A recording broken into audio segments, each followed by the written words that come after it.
तो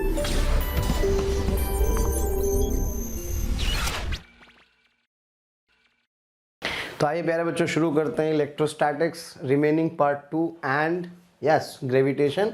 दोनों चैप्टर प्यारे बच्चों आपस में कनेक्टेड हैं, इसलिए हम लोग क्या करेंगे, दोनों चैप्टर्स को एक ही साथ क्या करेंगे, फिनिश करने वाले हैं। टी शर्ट नहीं लग रही होगी आप लोगों को, thank you for the compliment and thank you for the observation. और नहीं ऑब्जर्व किया तो प्लीज़ अपनी ऑब्जर्वेशन बढ़ाएं, है ना, क्योंकि आपका समय जेई मेंस का आने वाला है। चलिए प्यारे बच्चों ज़्यादा समय ना ख़राब करते हुए आगे बढ़ते हैं। आपके कमेंट्स मिल रहे हैं, बहुत बहुत शुक्रिया। और थोड़ा सा मोटिवेशन मिलता है जब आप लोग इसके बात होती है, क्योंकि हमारे पास तो बात करने का वही एक जरिया है। तो प्लीज़ प्यारे बच्चों उसमें इन्वॉल्व रहिए। आइए समय ना ख़राब करते हम लोग कुछ बढ़िया इंपॉर्टेंट क्वेश्चंस पे प्यारे बच्चों चर्चा करते हैं, है ना। एक तरह का सवाल जो कई बार पूछा गया और उसके आने की चांसेस हैं, तो उसी पे हम लोग प्यारे बच्चों बहुत अच्छे से चर्चा करने वाले हैं। तो let's begin with the question now. तो आइए प्यारे बच्चों करते हैं फटाफट से पहला सवाल आज का। A thin spherical shell of radius r has a charge q separated uniformly over its surface. Okay, which of the following graph most closely represents the electric field produced by the shell in the range 0 to इतने, where r is the distance from the center of the shell। भाई बहुत important सवाल है प्यारे बच्चों, एक result है जो आपको अच्छे से याद होना चाहिए। बल्कि ये क्या, इस वाले क्वेश्चन से तो आप कहें तो मैं आपको सारे के सारे रिजल्ट बता देता हूँ, लेकिन पहले क्या करते हैं प्यारे बच्चों, इस वाले क्वेश्चन को ध्यान से समझते हैं कहना क्या चाह रहा है। तो आपसे सीधे सीधे शब्दों में कह रहा है, सवाल तो बहुत आसान है, कोई ऐसा प्यारे बच्चों बहुत बड़ा इश्यू नहीं है। आप सभी जानते हैं अगर कोई स्फेरिकल शेल है जिस पर कितना चार्ज है, कोई क्यू चार्ज है प्यारे बच्चों, तो इसके इनसाइड इलेक्ट्रिक फील्ड कितना होता है, 0। हाँ जी, इसकी इस सरफेस पर क्या KQ/r² होता है।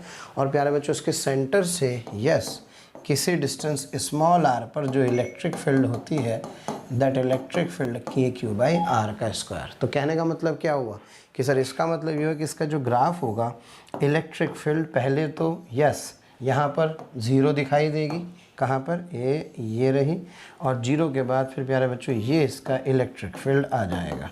सो this is the graph for electric field versus r of this spherical shell. Okay, तो मैं कह सकता हूँ कि प्यारे बच्चों इसका कौन सा ऑप्शन सही होगा, इसका ऑप्शन ए सही होगा। क्लियर है ना बच्चों, है ना। देखो ये 0 और फिर इसके बाद ये वाला, तो मैं कह सकता हूँ कि ऑप्शन ए टिक कर दो, बाकी सब गड़बड़ है।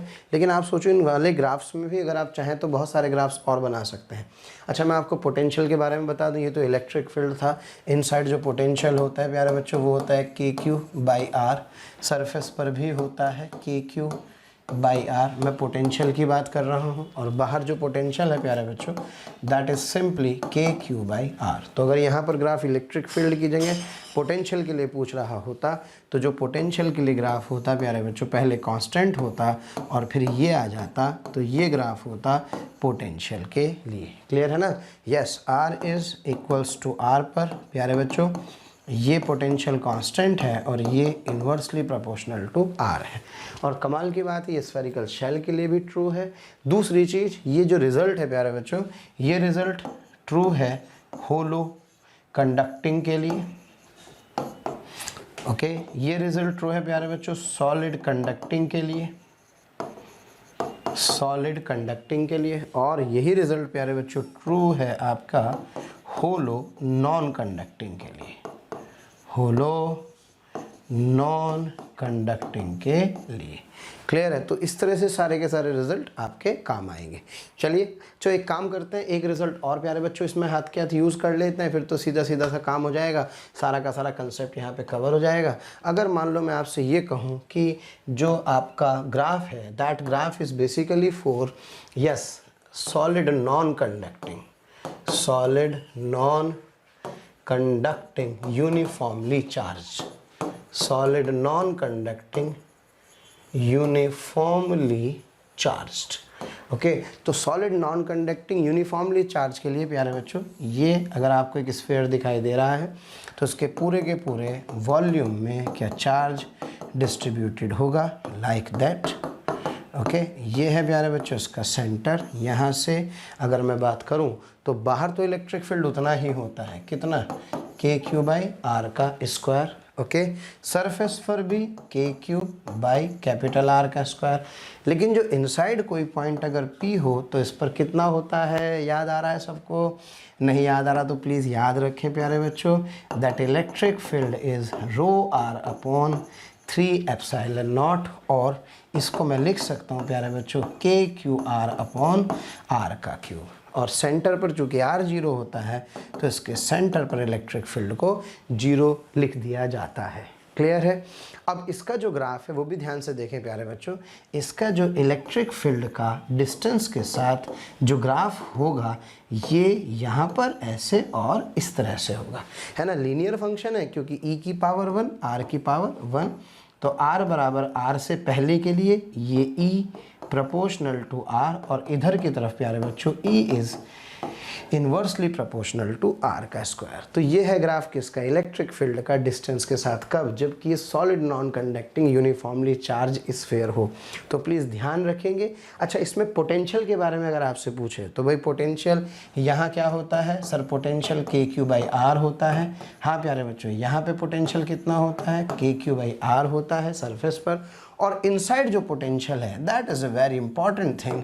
इनसाइड जो पोटेंशियल का एक्सप्रेशन होता है प्यारे बच्चों that is KQ upon 2R³ 3R² minus R² का एक रिजल्ट आता है।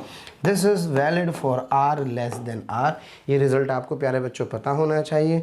जब आप R 0 रखते हैं तो पोटेंशियल सेंटर पर आ जाता है and it's value would be KQ/R का प्यारे बच्चों 3/2, that is 3/2 times of the potential at the surface. यानी कि इस पॉइंट पर जो पोटेंशियल है इसको मैं बोल रहा हूँ VS, तो इस पॉइंट पर जो पोटेंशियल है इसका इतने गुना होता है। तो एक बहुत इंपॉर्टेंट रिलेशन है, आपको ध्यान रखना है। और इसका जब ग्राफ हम लोग बनाएंगे तो प्यारे बच्चों इसका जो ग्राफ है वो ध्यान रहे प्लीज़। हाँ जी, it's graph something would be a like that. ये इसका प्यारे बच्चों ग्राफ होता है, that is R is equals to R। Yes, this is R greater than R and for this V inversely proportional to R। और प्यारे बच्चों ये जो आप ग्राफ देख रहे हैं ये एक इसके कॉरस्पॉन्डिंग पैराबोला है। What is this sir? It is a parabola, isn't it? और दूसरा प्यारे बच्चों यहाँ पर जो पोटेंशियल है दैट इज 3/2 KQ/R, और यहाँ पर पोटेंशियल है प्यारे बच्चों KQ/R। ये सरफेस हो गई और ये हो गया आपका पॉइंट सेंटर। तो इस तरह से मैं पोटेंशियल का ग्राफ और इलेक्ट्रिक फील्ड का ग्राफ किसके लिए लिख सकता हूँ, इस solid non conductingly uniformly charge sphere के लिए भी लिख सकता हूँ। एक क्वेश्चन से कितने सारे काम हो गए। और सेम ग्रेविटेशन में प्यारे बच्चों फॉलो होने वाला है, बस वहाँ ग्राफ ऊपर की बजाय कहाँ बनते हैं, थोड़े से नीचे बन जाते हैं। तो आशा करता हूँ ये समझ में आ गया होगा। आइए प्यारे बच्चों बढ़ते हैं और करते हैं आगे के सवाल। जितने क्वेश्चन जेईई मेंस में पूछे गए हैं मैं आपको बता दूं वो इस सॉलिड नॉन कंडक्टिंग स्फीयर के ही हैं, लेकिन उसमें खास बात ये कि वो यूनिफॉर्मली चार्ज ना होकर के नॉन यूनिफॉर्मली चार्ज है ना। यूनिफॉर्मली बोले तो सर रो की वैल्यू कांस्टेंट होगी। क्या होगी बेटे? रो की वैल्यू कांस्टेंट। और नॉन यूनिफॉर्मली का मतलब है रो की वैल्यू कांस्टेंट नहीं होगी। चलिए प्यारे बच्चों बढ़ते हैं आगे और करते हैं अगला सवाल। भाई एक नहीं बहुत सारे सवाल कराऊंगा ताकि आपको करते करते याद हो जाएंगे। एक स्टेप के बाद वैल्यू पुट करोगे, इंटीग्रेट करोगे और काम हो जाएगा। तो let's start for that rho r. Rho is the density as a function of r प्यारे बच्चों। Okay, Q/πr to the power 4r be the charge density distributed for a solid sphere. Okay, solid sphere है और चूंकि इस तरह की कहानी है तो ऑब्वियस है नॉन कंडक्टिंग ही होगा, है ना। क्या फ़र्क होता है कंडक्टिंग और नॉन कंडक्टिंग में? प्यारे बच्चों ध्यान दें, अगर ये सॉलिड कंडक्टिंग है, सॉलिड कंडक्टिंग, तो सॉलिड कंडक्टिंग में जितना आप चार्ज देते हैं वो सारा का सारा कहाँ पर अपीयर होता है सर? सारा का सारा बॉडी के सरफेस पर आ जाता है। क्लियर है प्यारे बच्चों? और नॉन कंडक्टिंग की खास बात क्या, अगर यही मटेरियल प्यारे बच्चों नॉन कंडक्टिंग होता तो नॉन कंडक्टिंग होने पर ये जो चार्ज है आप जितने वॉल्यूम में डिस्ट्रीब्यूट करते हैं उतने में फैल जाता है। क्या मेरी बात समझ में आ रही है? बस जितने वॉल्यूम में चार्ज दोगे उतने में फैल जाएगा। तो ये नॉन कंडक्टिंग की कहानी और ये किसकी कहानी है? ये कंडक्टिंग की कहानी है। क्लियर है? चलें तो फटाफट से प्यारे बच्चों क्वेश्चन करते हैं, देखें पूछा क्या गया है, आप भी सॉल्व करें। हाँ जी, रेडियस r है, टोटल चार्ज कितना है q दिया है, तो आपसे कह रहे हैं for a point p inside the sphere. मुझे पता था अंदर ही पूछेगा यार। हाँ जी, at a distance r1 from the centre of the sphere the magnitude of the electric field is. तो इलेक्ट्रिक फील्ड का प्यारे बच्चों मैग्नीट्यूड आपको बताना है। जीरो तो नहीं होगा, जीरो तो केवल तब होता जब ये कैसा होता, ये एक कंडक्टिंग होता है, लेकिन ये नॉन कंडक्टिंग है प्यारे बच्चों। तो इस सिचुएशन में क्योंकि डेंसिटी देखना वेरी कर रही है, क्लियर है, तो इस सिचुएशन में क्या प्रोसेस है क्वेश्चन को सॉल्व करने का, एक क्वेश्चन से प्रोसेस समझें और फिर बाकी उसको सब जगह क्या कर दें, अप्लाई कर दें। वैसे मैं जानता हूँ आपको आता ही है, लेकिन फिर भी प्यारे बच्चों आइए ध्यान से समझते हैं इस क्वेश्चन को, कैसे इस क्वेश्चन को हमें क्या करना है, सॉल्व करना है। हमें लगानी है इसमें गॉस थ्योरम। थोड़ा डिटेल सॉल्यूशन मैं आपको इसमें इसका बताता हूँ कैसे हमें इन क्वेश्चंस को प्यारे बच्चों क्या करना होगा, अप्रोच करना होगा। तो मैंने कहा हाँ जी ये रहा स्फीयर, हाँ बेटी जिसकी रेडियस कितनी है, कैपिटल आर, इसमें एक छोटा सा आर पे जा कर के एक डी आर रेडियस का एक एलिमेंट मैं कंसिडर करूँगा, ये रहा, ओके, जिसकी मोटाई है आर और इसकी रेडियस कितनी है बेटे, डी आर। तो ज़रा फटाफट से एक काम करते हैं, इसका वॉल्यूम dv निकालते हैं। तो इसका जो वॉल्यूम dv होगा प्यारे बच्चों, that is simply 4 pi are square into d r. dv आ चुका है, चूँकि डेंसिटी रो आपको प्यारे बच्चों गिवन है, तो क्या आप छोटा सा चार्ज निकाल सकते हैं, यस सर, रो होता है dq अपॉन dv। तो बेटे यहाँ से जो dq होगा that dq is rho into dv, clear है। अच्छा तो रो इंटू डी वी यानी कि rho into 4 pi are square प्यारे बच्चों डी आर, इससे मेरे पास डी क्यू आ गया है। अब टोटल चार्ज अगर आपको कैलकुलेट करना है तो क्या ऑब्वियस है, इसका इंटीग्रेशन कर देंगे, so then I will get the total charge that is rho 4 pi are square D r, okay. अब आपके पास प्यारे बच्चों चार्ज आ गया है, अब इसको समझना है। अच्छा कहाँ से कहाँ तक का चार्ज चाहिए, मान लो मुझे यहाँ से यहाँ तक का चार्ज चाहिए, यहाँ से लेकर के यहाँ तक का चार्ज चाहिए, ये वाला। तो ये चार्ज यहाँ तक चाहिए तो इसकी लिमिट यहाँ से यहाँ तक ले लो। तो जब यहाँ से यहाँ तक लिमिट ले लोगे तो मेरे पास ये आ जाएगा प्यारे बच्चों, इतने रीजन में चार्ज। क्यों निकाल रहे हैं चार्ज, ये एक सवाल है। चार्ज इसलिए निकाल रहे हैं क्योंकि हम यहाँ पे अप्लाई करना चाहते हैं गॉस थ्योरम। क्या अप्लाई करना चाहते हैं प्यारे बच्चों, गॉस थ्योरम, क्योंकि मैंने यहाँ पर एक गॉसियन सरफेस डिज़ाइन किया है। और सब बच्चे जानते हैं जो गॉसियन सरफेस होती है, इस गॉसियन सरफेस में यह surface integration of E dot d A is equals to, हाँ बेटे, q in upon epsilon naught, clear है। हाँ जी, इसका एरिया 4 पाई आर स्क्वायर से प्यारे बच्चों ई इंटू, इसको लिख सकता हूँ simply 4 pi are square 1 by epsilon naught. और बस इस स्टेप को अपने को याद रखना है, ये वो क्यू इन है इन टर्म्स ऑफ डेंसिटी। हाँ जी कितना आ गया sir, rho 4 pi are square D r. ये रिजल्ट प्यारे बच्चों मुझे एक्चुअल में याद रखना है, क्योंकि मैं जितने क्वेश्चन करूंगा सारे के सारे इसी के आधार पे करने वाला हूं। अच्छा आपको रो की वैल्यू पता है प्यारे बच्चों, क्वेश्चन में गिवन है, यहाँ पे रो को पुट करो, कांस्टेंट हो तो बाहर ले लो, नहीं तो यहाँ पुट करो, सिंप्लीफाई करो और सॉल्व करके किसकी वैल्यू निकाल लो, इलेक्ट्रिक फील्ड ई की वैल्यू कैलकुलेट कर सकते हैं, क्लियर है। ये गॉसियन सरफेस के लिए गॉस थ्योरम मैंने लगा दी। चलो जी ध्यान दो, तो देखो फटाफट से R1 पे पूछ रहा था, कहाँ पे पूछ रहा है प्यारे बच्चों, P पॉइंट यानी कि R1 पर। तो यहाँ पर क्या आर स्क्वायर की जगह R1 लिख दूंगा, हो गया मेरा काम। हाँ बेटे रो की वैल्यू पुट कर दी अकॉर्डिंग टू द क्वेश्चन, क्योंकि रो आपको यही तो दिया था, कितना था rho, that was Q upon yes pi R to the power 4 pi are square D R. Solve करेंगे तो प्यारे बच्चों मेरे पास इलेक्ट्रिक फील्ड का ये एक्सप्रेशन आ जाएगा। तो मैं कह सकता हूँ कि इसका ऑप्शन सी सही है, क्लियर है। ये स्टेप याद रखना है आपको, मैं बार बार आपसे बोल रहा हूँ। क्यों याद रखना है ये स्टेप, इसलिए याद रखना है कि जो प्रॉब्लम स्टार्ट होगा वो इसके बाद स्टार्ट होगा, तो आपका सारा टाइम बच जाएगा। यानी कि जब भी कोई स्फेरिकल बॉडी है जिसके अंदर चार्ज का डिस्ट्रीब्यूशन नॉन यूनिफॉर्म है, तो भैया उसके लिए ये जो क्यूइन है ना भाई, इस क्यूइन को तो बेटे सजा लो। क्या लिखना है फिर एक बार बता दूं, डब्बा बना लो, that Q in is integral rho yes 4 pi are square D R. क्या प्यारे बच्चों क्लियर है। बस फिर तो गॉसियन सरफेस के लिए E into 4 pi are square is equals to yes Q in upon epsilon naught. Solve करेंगे then I will get the value of this electric field, clear है। इलेक्ट्रिक फील्ड आ गया तो पोटेंशियल निकाल लो। सब बच्चे जानते हैं पोटेंशियल निकालने के लिए V initial minus V final is equals to yes integral E dot D R, E की वैल्यू यहाँ पुट कर दोगे तो यहाँ से क्या कर सकते हैं, किसी भी पॉइंट पर प्यारे बच्चों पोटेंशियल आप कैलकुलेट कर पाएंगे। क्लियर है। आइए बढ़ते हैं आगे और करते हैं इस जैसा अगला एक सवाल। अपना पर्पज़ ये है कि इन क्वेश्चंस को हम करें, ये समझ में तो आ ही जाए, साथ ही साथ प्यारे बच्चों हमारी स्पीड भी क्या हो जाए, इम्प्रूव हो जाए। चलिए बढ़ते हैं आगे और करते हैं अगला सवाल। फटाफट से स्क्रीनशॉट लीजिए और इस क्वेश्चन को सॉल्व करने की कोशिश कीजिए। मैं भी आपको समझाता हूँ कैसे इसको प्यारे बच्चों सॉल्व करेंगे और फटाक से इसका आंसर निकाल लेंगे। देखिए J2010 में प्यारे बच्चों ये क्वेश्चन पूछा गया है। हाँ जी स्टूडेंट्स, ये पता नहीं क्या क्या लिखा है, लेकिन देखो स्फेरिकल सिमेट्रिकली, कुछ बातों पे ध्यान दो। Charge distribution with charge varying this density, आप समझ रहे हैं रो किसका फंक्शन है, आर का फंक्शन वेरिएबल है प्यारे बच्चों, up to r is equal to r, और बाहर जाने पर कितना हो जाएगा 0। Okay, for r greater than r is the distance from the origin, the electric field at a distance r less than r from the origin is given by. समझिए, यानी कि इस स्फेरिकली चार्ज डिस्ट्रीब्यूशन वाली body के लिए प्यारे बच्चों इसके अंदर किसी पॉइंट P पर जो कितने डिस्टेंस पर है, R डिस्टेंस पर, किसकी वैल्यू कैलकुलेट करनी है, इलेक्ट्रिक फील्ड की वैल्यू कैलकुलेट करनी है। बेटे केवल इतना कर लोगे बहुत है, मेरी बात मानो, इधर उधर बस मुंह मारने से बच्चों, और प्लीज़ फोकस रखो। समझ में आ रहा है। अब देखो लाइन लगा के मैं तुम्हें सवाल करवा दूंगा, और याद है ना रिजल्ट कौन से वाला sir, that result, yes, that q in is integral rho 4 pi are square D R. Clear है।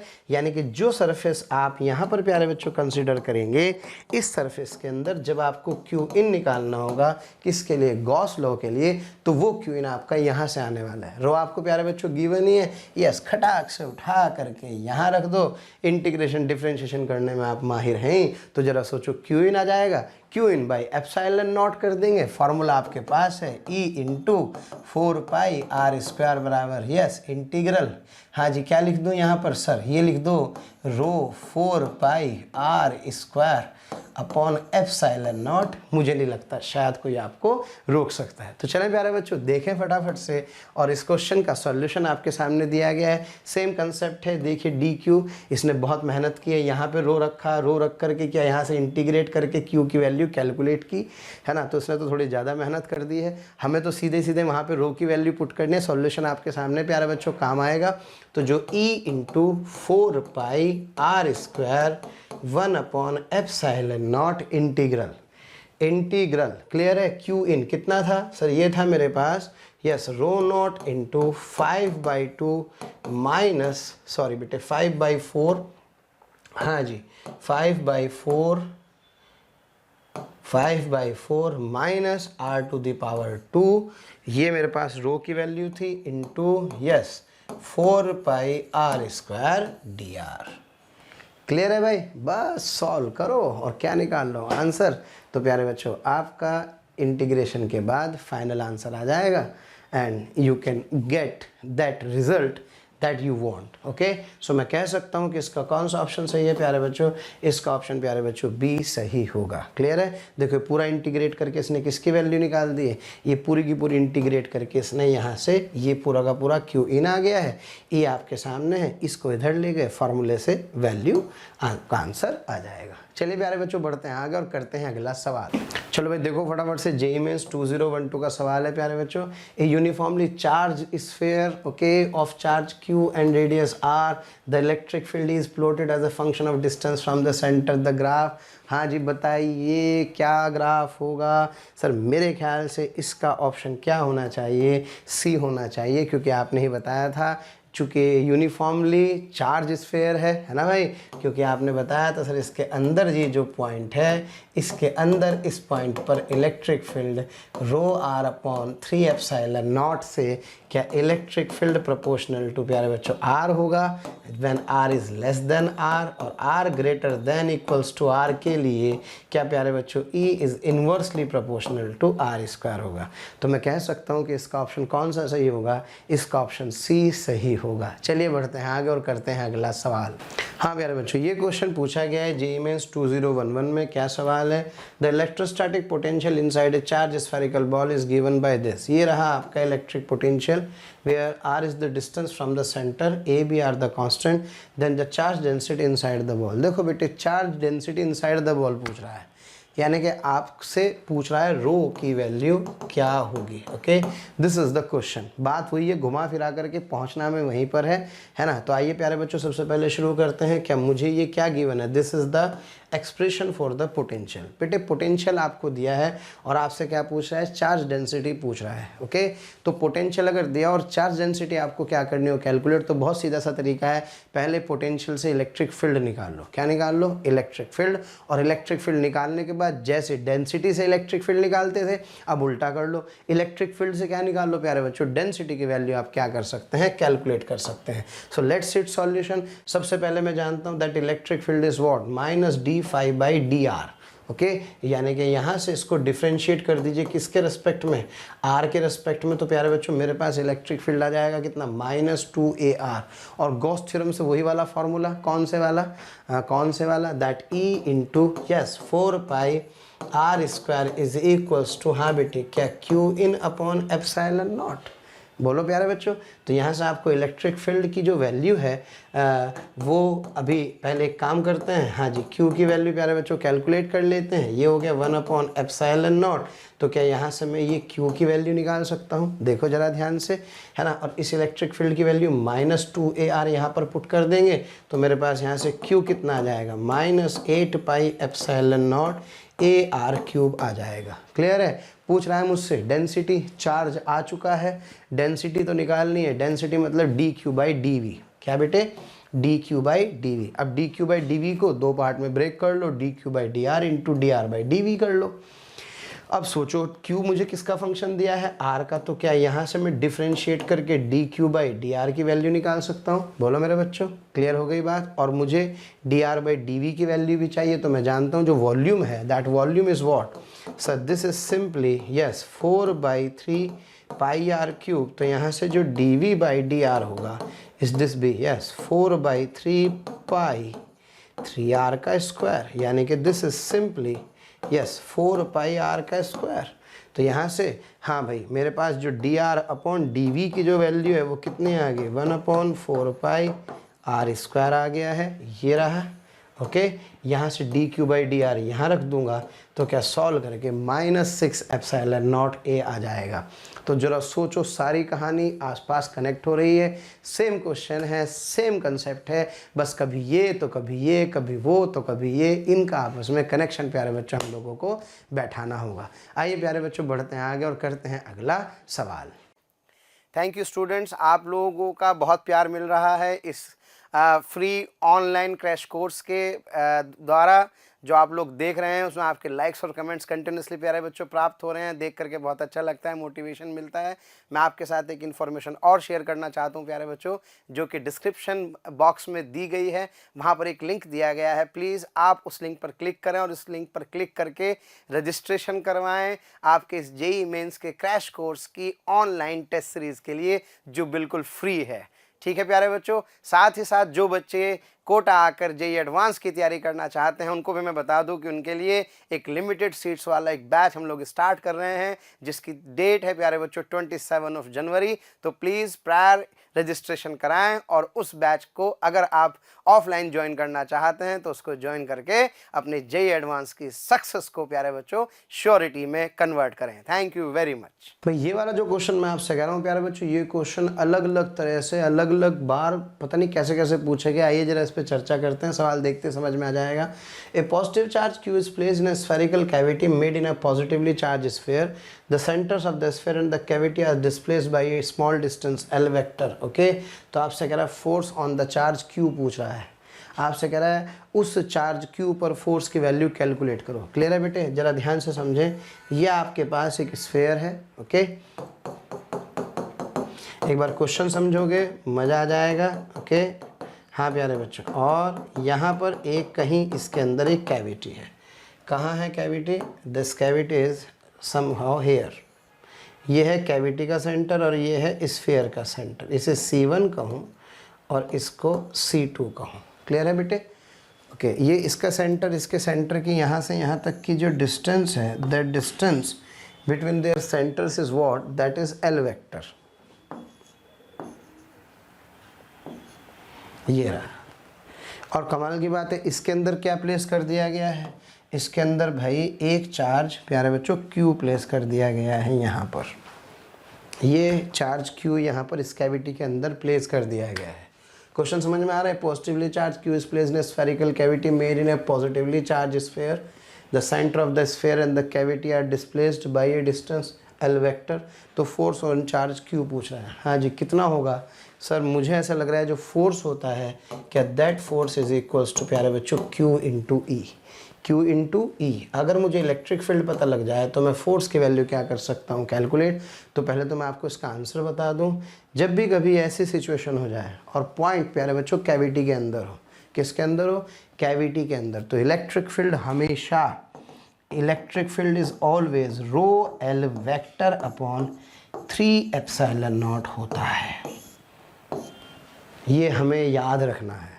अगर कैविटी के अंदर, किसके अंदर, कैविटी के अंदर किसी भी पॉइंट पर इलेक्ट्रिक फील्ड पूछ लिया जाए, प्लीज़ बहुत इंपॉर्टेंट रिजल्ट है, ध्यान दें। कैविटी के अंदर, बार बार यही बोल रहा हूँ, कैविटी के अंदर किसी भी पॉइंट पर, कैविटी के अंदर प्यारे बच्चों किसी भी पॉइंट पर अगर इलेक्ट्रिक फील्ड पूछ लिया जाए तो ये इलेक्ट्रिक फील्ड हमेशा इस पॉइंट P की पोजीशन पे नहीं बल्कि इनके सेंटर के बीच की डिस्टेंस के कॉरस्पॉन्डिंग इस पे डिपेंड करता है, जो ये आता है।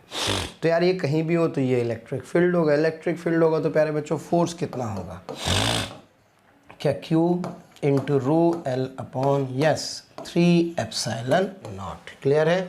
और इस फोर्स की डायरेक्शन प्यारे बच्चों एल वेक्टर की डायरेक्शन में होगी तब अगर चार्ज पॉजिटिव है, और अगर चार्ज कैसा है, if the charge is negative then this force is minus Q rho L vector upon 3 epsilon naught से ये फोर्स इस एल वेक्टर के अपोजिट होगा। तो ये थोड़ा सा अपने को क्या करना है प्यारे बच्चों, इस बात का अपने को ध्यान रखना है। क्लियर है? तो अब जरा देखें फटाफट से, कुछ ऑप्शंस आपको दिए हैं। In the direction parallel to L vector, in radial direction, in a direction which depends on the magnitude of the charge density, direction can not be determined. क्या सोच रहे हो यार, सीधे सीधे दिख तो रहा है, यानी कि मैं कह सकता हूँ कि इसका कौन सा ऑप्शन सही है प्यारे बच्चों, इसका ऑप्शन ए सही होगा। क्लियर है? तो भाई बहुत इंपॉर्टेंट पॉइंट है, अगर पॉइंट कैविटी के अंदर है, किसके अंदर है, पॉइंट कैविटी के अंदर है, तो इलेक्ट्रिक फील्ड हमेशा इन दोनों के बीच की डिस्टेंस पर ही डिपेंड करता है, उसका इसकी इंटरनल पोजीशन से कोई लेना देना नहीं होता। तो मैं कह सकता हूँ प्यारे बच्चों कि इसका ऑप्शन कौन सा सही होगा, इसका ऑप्शन ए सही होगा। क्लियर है? तो पॉइंट यहाँ होता, यहाँ होता, यहाँ होता, कहीं भी होता, इलेक्ट्रिक फील्ड हमेशा ये ही आता। क्लियर है? अब कैसे आता है, लंबी कहानी है, कोई ज़रूरत नहीं है आपको समझने की, बस अपने को याद रखना है कि इन दोनों को की लाइन जॉइनिंग के अलोंग ही इलेक्ट्रिक फील्ड प्यारे बच्चों होता है। क्या मेरी बात समझ में आ रही है? बस ये रिज़ल्ट कई बार प्यारे बच्चों पेपर के अंदर पूछा गया है। फिर मैं एक बार बता दूँ, ये स्फीयर है, हाँ जी, यहाँ है प्यारे बच्चों कैविटी, तो जो इनके दोनों की लाइन जॉइनिंग है ये कौन सा वेक्टर है, this is a vector L। तो अगर मान लीजिए मैं कहूँ कि पॉइंट यहाँ है तो भी इस पॉइंट पर रखे हुए, इस पॉइंट पर भी इलेक्ट्रिक फील्ड प्यारे बच्चों इस डायरेक्शन में ही आएगा। क्लियर है? That's it. चलिए बढ़ते हैं आगे और करते हैं अगला सवाल। अगला सवाल करने से पहले एक छोटा सा आपसे एक सवाल पूछना चाहता हूँ, ये भी बड़ा इंपॉर्टेंट क्वेश्चन है प्यारे बच्चों, पूछा गया है। अगर इस कैविटी का सेंटर और इस स्फीयर का सेंटर कॉन्साइड कर जाएं तो क्या होगा, है ना भाई? तो मज़ेदार सवाल है। अगर इन दोनों के सेंटर क्या कर जाएं, कॉन्साइड कर जाएं, और सेंटर कॉन्साइड करने पर ये कैविटी है प्यारे बच्चों, इन दोनों का सेंटर कॉन्साइड कर जाए और पॉइंट P पर, हाँ जी, कोई Q चार्ज प्लेस्ड हो तो इस पर कितना फोर्स लगेगा, ये आपको कमेंट बॉक्स में लिख के मुझे बताना है। क्लियर है? आइए बच्चों बढ़ते हैं आगे। ये देखो क्वेश्चन देखने में कितना बड़ा लग रहा है, लेकिन विश्वास करें बच्चों वाला सवाल है, अभी सॉल्यूशन देखेंगे तो पता लग जाएगा। A two small conductors A and B are given charge Q1 and Q2 respectively. Now they are placed inside a hollow metallic conductor C carrying a charge Q. Okay? हाँ बेटे, if the three conductors A and B C are connected by a conducting wire as shown, then the charges on A, B and C will be respectively. देखो प्यारे बच्चों, बिल्कुल दिमाग नहीं लगाना है, जो भी कंडक्टर होता है सारा का सारा चार्ज कंडक्टर की कौन से सरफेस पर आ जाता है, इस कंडक्टर की आउटर सरफेस पर प्यारे बच्चों क्या कर जाता है, मूव कर जाता है। जब आउटर सरफेस पर सारा का सारा चार्ज क्या कर जाएगा, मूव कर जाएगा, तो ये Q1 है, ये कितना है Q2, इस पे कितना है Q। तो जरा सोचो, ये Q1 भी कहाँ भाग गया, सरफेस पर, ये Q2 भी कहाँ भाग गया, सरफेस पर। तो फाइनल सिचुएशन क्या होगी, बिल्कुल डरना नहीं है, सवाल पढ़ना जरूर है। ये नहीं कि सवाल कंडक्टर का देखा और देखते ही छोड़ दिया, नहीं बेटे पढ़ना जरूर है। तो जरा सोचो Q1 Q2 ये सारा का सारा चार्ज कहाँ गया, सरफेस पर। ओके मेरे बच्चों, और यहाँ क्या बचा, वाह, जब सारा सरफेस पे चला गया तो यहाँ कद्दू बचा, यानी कि यहाँ पर चार्ज कितना, 0, और यहाँ पर भी चार्ज प्यारे बच्चों 0। क्लियर है। तो मैं कह सकता हूँ कि इसका ऑप्शन कौन सा सही होगा, सर इसका ऑप्शन सही होगा D, yes, 0 0 Q + Q1 + Q2। प्यारे बच्चों अपने मन का डर निकालिए, बस केवल और केवल ध्यान से सुनिए, मेहनत कीजिए, घर जाके दोबारा प्रीवियस ईयर क्वेश्चन पेपर लगाइए, कैसे नहीं होंगे आइए देखते हैं। चलें प्यारे बच्चों आगे बढ़ा जाए और करते हैं अगला सवाल। क्लियर है, नेक्स्ट क्वेश्चन। हाँ प्यारे बच्चों करते हैं अगला सवाल। अब थोड़ा सा गॉस थ्योरम के ऊपर हम लोग कुछ क्वेश्चंस करने वाले हैं। An infinite uniformly charge sheet with surface charge density sigma cuts through the spherical Gaussian surface of radius r at a distance x from the center। Okay, the electric flux fly through the Gaussian surface. प्यारे बच्चों आपसे पूछ रहा है, तो ये जो आपको दिखाई दे रही है ये एक गॉसियन सरफेस है। क्लियर है, ये एक स्फेयर है प्यारे बच्चों। जब ये एक स्फेयर का पार्ट होगा तो आप समझते हैं कि जब एक स्फेयर को आप किसी ऐसी सरफेस से कट करते हैं, तो ऐसी सरफेस को कट करने पर, हाँ जी, ये यहाँ पर एक इस तरह का सर्कुलर पैच बनाती है, लाइक दैट, ये इस तरह का है ना। तो इसका एरिया कितना होगा sir, it's area would be simply जो भी इसकी रेडियस होगी। अब इसकी रेडियस ध्यान से समझें, यस, तो ये इसकी रेडियस होगी, इसको मैं y कहूँ। क्लियर है। अच्छा ये कितना होगा प्यारे बच्चों, सर दिस इज़ r। तो अगर मैं ध्यान से देखूं तो इस वाले ट्रायंगल में this is x, this is r and this is y। तो यहाँ से राइट एंगल ट्रायंगल क्या कहता है, that r square is x square plus y square. So this y square is equals to r square minus x का square. Okay, तो बस हो गया अपना तो काम प्यारे बच्चों। मुझे निकालना है q इन। तो कितना चार्ज एनक्लोज्ड होगा इसके अंदर, that enclosed charge is sigma into its area, यानी कि, तो प्यारे बच्चों सिग्मा इंटू ए सिग्मा, हाँ जी, एरिया क्या लिख सकता हूँ, एरिया लिख सकते हैं सर पाई वाई का स्क्वायर। यहाँ से बेटे इसकी वैल्यू उठा के यहाँ पुट कर देंगे तो क्या सिग्मा पाई, हाँ जी, आर स्क्वायर माइनस एक्स का स्क्वायर, बस क्यू इन आ गया। अब फ्लक्स क्या होता है, that flux is simply, yes, Q in upon epsilon naught, and that q in is sigma pi are square minus x square upon epsilon naught. क्या प्यारे बच्चों क्लियर है। तो उससे मेरे पास फ्लक्स की वैल्यू आ जाएगी। कौन सा ऑप्शन क्लियर है, आप देख सकते हैं, मेरे ख्याल से इसका ऑप्शन डी सही होना चाहिए। क्लियर है प्यारे बच्चों। आइए बढ़ते हैं और करते हैं अगला सवाल। बहुत इंपॉर्टेंट सवाल है भाई, ध्यान रखें, कई बार पूछा गया है, फिर इस बार पता नहीं ऐसा लगता है कि यार ये इंपॉर्टेंट तो है। आइए प्यारे बच्चों देखें, दो सिलेंडर आपको गिवन है, इनर वाले पर माइनस लैम्डा है, बाहर वाले पर प्लस लैम्डा है। ओके, इनर वाले की रेडियस ए है, आउटर वाले की बी है। अब आपसे कह रहा है क्वेश्चन के अंदर हाँ प्यारे बच्चों, लॉन्ग है ना, लार्ज सिलेंड्रिकल शेल्स हैं। ओके, फिर आपसे कह रहा है प्यारे बच्चों कि charge particle of mass and charge q revolves in a circle of radius r, then its speed is v। Okay, तो नेग्लेक्ट ग्रेविटी तो है ही नहीं। अब इस तरह सोचो, यहाँ पे एक पार्टिकल क्या कर रहा है, सर्कुलर पाथ पर घूम रहा है। अगर यहाँ पे एक पार्टिकल सर्कुलर पाथ पर घूम रहा है तो उसको सेंट्रीपिटल फोर्स कौन दे रहा होगा, दिस इज़ अ क्वेश्चन। तो पहले आप ध्यान रहे, एक रिजल्ट अपने को पता होना चाहिए। अगर कोई इस तरह का एक होलो सिलेंड्रिकल ऑब्जेक्ट है, तो इस होलो सिलेंड्रिकल ऑब्जेक्ट के इनसाइड इलेक्ट्रिक फील्ड क्या होता है प्यारे बच्चों, 0 होता है, और इसके सेंटर से r डिस्टेंस पर जो इलेक्ट्रिक फील्ड होती है वो होती है 2k λ/r। ये प्यारे बच्चों रिजल्ट अपने को याद होना चाहिए, जहाँ पर इसकी लीनियर चार्ज डेंसिटी कितने गिवन है, that linear charge density would be lambda. Is that clear. तो पहली बात तो इस डायग्राम को अगर अपन ध्यान से देखें तो ये जो पॉइंट आप देख रहे हैं, ये वाला पॉइंट इसके तो आउट पर है, इनर वाले से तो बाहर है, लेकिन क्या बाहर वाले के अंदर है। तो अगर ये बाहर वाले के अंदर होगा तो जरा समझिए, इसके कारण प्लस लैम्डा के कारण कोई इलेक्ट्रिक फील्ड यहाँ पर एग्जिस्ट नहीं करेगी। ई ऑफ प्लस लैम्डा कितना होगा, 0, क्योंकि ये वाला इसके अंदर लाई कर रहा है। लेकिन ज़रा सोचो, क्या ये इस अंदर वाले के बाहर है। अब अंदर वाले के बाहर है तो प्यारे बच्चों इस पर जो इलेक्ट्रिक फील्ड होगा वो E due to minus lambda exist करेगा। और निगेटिव के लिए डायरेक्शन क्या होती है, अंदर की तरफ। तो इस पर जो इलेक्ट्रिक फील्ड होगा वो अंदर की तरफ लग रहा होगा और इसका जो मैग्नीट्यूड होगा, इलेक्ट्रिक फील्ड का, that magnitude is what sir, this is simply 2k lambda by r. Clear है प्यारे बच्चों। तो जब इस पे इलेक्ट्रिक फील्ड की बात करेंगे तो इस पे दो इलेक्ट्रिक फील्ड थे, एक तो इसके कारण एक इसके कारण। बाहर वाले के कारण तो कितना हो गया 0, तो क्या अंदर वाले के कारण इस पॉइंट पर इलेक्ट्रिक फील्ड अंदर की तरफ होगा। अब ध्यान से समझें, चार्ज कैसा है प्लस क्यू चार्ज पर अंदर की तरफ फोर्स कितना लगेगा सर, फोर्स होता है Q इंटू ई। तो प्यारे बच्चों मेरे पास जो फोर्स आ जाएगा that force is QE, that is equals to 2k lambda by r into q. ठीक है भाई साहब।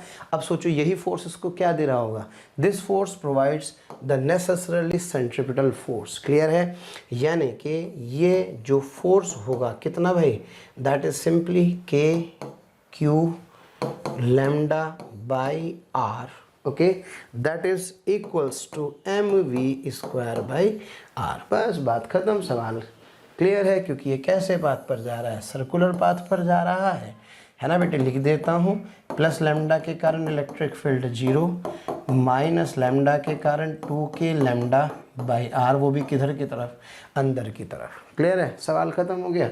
दोनों को इक्वेट कर देंगे, सॉल्व कर देंगे तो सॉल्व करके प्यारे बच्चों क्या मेरे पास वेलोसिटी v की वैल्यू आ जाएगी। क्लियर है। आइए बढ़ते हैं और करते हैं अगला सवाल। The volume charge density as a function of a distance x from one face inside a unit cube है भाई, इज वेरिंग एज शोन, यानी कि side A is equals to 1 metre.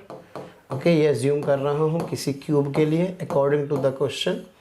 तो प्यारे बच्चों ये आपको एक क्यूब गिवन है मान लीजिए। क्लियर है। और इस क्यूब की जो डेंसिटी है वेरी कर रही है, इसका मतलब इस बार डेंसिटी कांस्टेंट नहीं है, ये डेंसिटी पहले लीनियरली बढ़ रही है प्यारे बच्चों, फिर ये डेंसिटी कांस्टेंट है और फिर ये डेंसिटी डिक्रीज कर रही है। कहाँ पर, 1/4 पर, 3/4 पर और 1 पर। क्लियर है। तो एक वेरिएबल डेंसिटी का क्यूब है जिसके अंदर जो चार्ज है वो चार्ज डेंसिटी पहले बढ़ती है, फिर कांस्टेंट हो जाती है और फिर डिक्रीज करने लग जाती है। अब ध्यान से समझे क्वेश्चन को, अपने को करना कैसे है।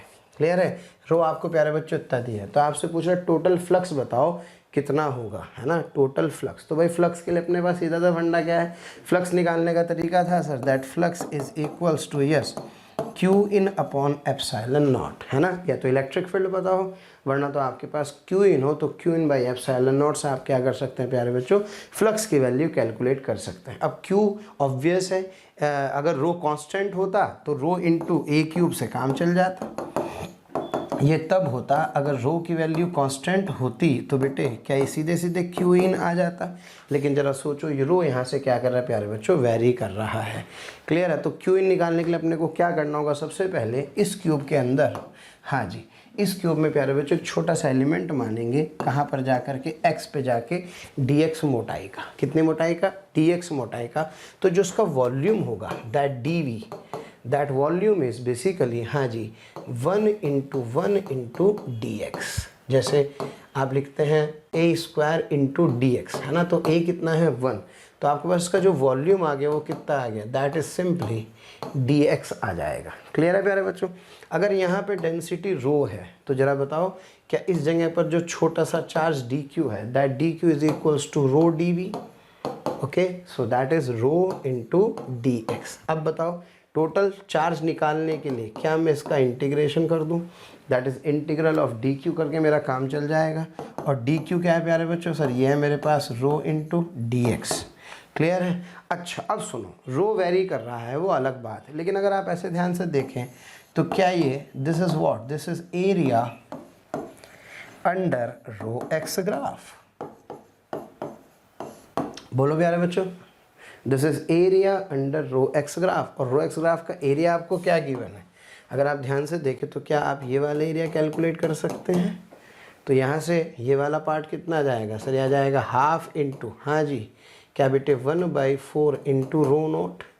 ये वाला एरिया आपके पास कितना आ जाएगा सर, ये आ जाएगा मेरे पास, ये कितना है, ये 1/2 है, तो ये आ जाएगा 1/2 इंटू रो नोट, ये वाला कितना आ जाएगा हाफ इंटू बेस यानी कि 1/4 इंटू रो नोट। क्लियर है बेटे, तीनों का सम कर देंगे, इसे कहूँ एरिया A1, इसको कहूँ A2 और इसको क्या कहूँ A3। तो इससे मेरे पास A1 A2 A3 आ जाएगा, इसका सम कर लेंगे तो इसका सम करके प्यारे बच्चों ये वाली टर्म मेरे पास आ जाएगी और बस मुझे क्या करना है, क्या इसको Q/ε0 कर दूंगा तो क्या मेरे पास प्यारे बच्चों टोटल फ्लक्स आ जाएगा। आशा करता हूँ सब बच्चों को समझ में आ रहा होगा, है ना। तो यहाँ पे भी देखो यही किया है इसने, ρ0/8, ρ0/2, ρ0/8 आ जाएगा। और बाद में इसने क्या किया प्यारे बच्चों, ए को इसने क्या कर दिया 1 पुट कर दिया, तो 1 पुट करके मेरा काम चल जाएगा। क्योंकि ऑब्वियस है जो क्वेश्चन के अकॉर्डिंग वो कह रहा है कि भाई जो इसकी साइड है वो साइड कितनी है, इसकी साइड प्यारे बच्चों यूनिट है। आशा करता हूँ मेरे ख्याल से ये सब आपको अच्छे से समझ में आ भी गया होगा, क्योंकि टोटल फ्लक्स ही तो पूछ रहा है यार, Q/ε0। क्लियर है प्यारे बच्चों। तो इस तरह से आप इसे सॉल्व कर लें, सॉल्व करके आंसर लिख सकते हैं। क्लियर है। चलो बेटे बढ़ते हैं आगे और करते हैं अगला सवाल। हसरतें दिल में दबाने से क्या होगा, सिर्फ एक बार होठ हिलाकर तो देखो, और सिमट आएगा आसमां आगोश में तुम्हारे, चाहत की बाहें फैलाकर तो देखो, और निगाहों से निगाहें मिलाकर तो देखो, नए लोगों से रिश्ता बनाकर तो देखो। हालांकि प्यारे बच्चों अब हम आप नए नहीं हैं, बहुत दिनों से आपका हमारा कांटेक्ट हो चुका है। मेरा आपसे यही कहना है कि प्लीज़ सब्सक्राइब करें और जो हमारा बेल आइकन है प्यारे बच्चों उसको हिट करें, क्योंकि कहीं ना कहीं जो रिक्वेस्ट आप लोगों के हमें मिलती हैं कमेंट्स के माध्यम से, उसमें हम ये चाहते हैं कि जो भी आपकी रिक्वेस्ट आ रही है उनको अपडेट करें। जो टॉपिक आपके छूट गए हैं वो टॉपिक आपको कहीं ना कहीं जरूर दें, तो वो टॉपिक आपको प्रोवाइड करने के लिए आपको इन्फॉर्मेशन कैसे कहीं ना कहीं मिले, तो आपको किसी से पूछने की जरूरत नहीं है, just to subscribe the channel. Okay, subscribe करें और बेल आइकन को हिट करें। Thank you. हाँ बेटा अगला क्वेश्चन देखें, बहुत बेसिक सा सवाल है लेकिन काम का है जेईई मेंस के पर्पज से। Small drop of same size and charge to the V volt, okay, each if they collapse to form a single large drop then its potential would be। भाई बहुत ही पूछा जाने वाला सवाल है, तो देखें फटाफट से। हाँ जी, एक बात याद रखें बेटे, अगर मान लीजिए ये आपके पास एक लार्ज ड्रॉप है, कैसे ड्रॉप है प्यारे बच्चों, लार्ज ड्रॉप, ओके, और ये लार्ज ड्रॉप बहुत सारी छोटी छोटी एंड ड्रॉप्स से मिलकर बनी है। कितने ड्रॉप्स से, इन एंड ड्रॉप्स से मिलकर के ये मान लो लार्ज ड्रॉप फॉर्म हुआ है। अब मान लो लार्ज ड्रॉप की रेडियस कितनी है, लार्ज ड्रॉप की रेडियस कितनी है r, और छोटे ड्रॉप की रेडियस कितने हैं, स्मॉल r। तो सबसे पहली बात तो आपको इसके वॉल्यूम में रिलेशन लिखना आना चाहिए। वैसे तो आते ही कोई बहुत बड़ी चीज़ नहीं है। क्या बेटे, इसका वॉल्यूम 4/3 πr³ और इसका वॉल्यूम 4/3 πr³। और सब बच्चे जानते हैं वॉल्यूम कांस्टेंट है, तो क्या बड़ी ड्रॉप का जो वॉल्यूम होगा 4/r3, ये this would be yes n times of 4/3 pi small r³। तो जब कैंसिल हो जाएगा तो r is equals to n की पावर 1/3 इंटू r आ जाएगा। क्लियर है प्यारे बच्चों, ये आ गया किस में रिलेशन, बड़े ड्रॉप में और छोटे ड्रॉप की रेडियस में रिलेशन आ गया।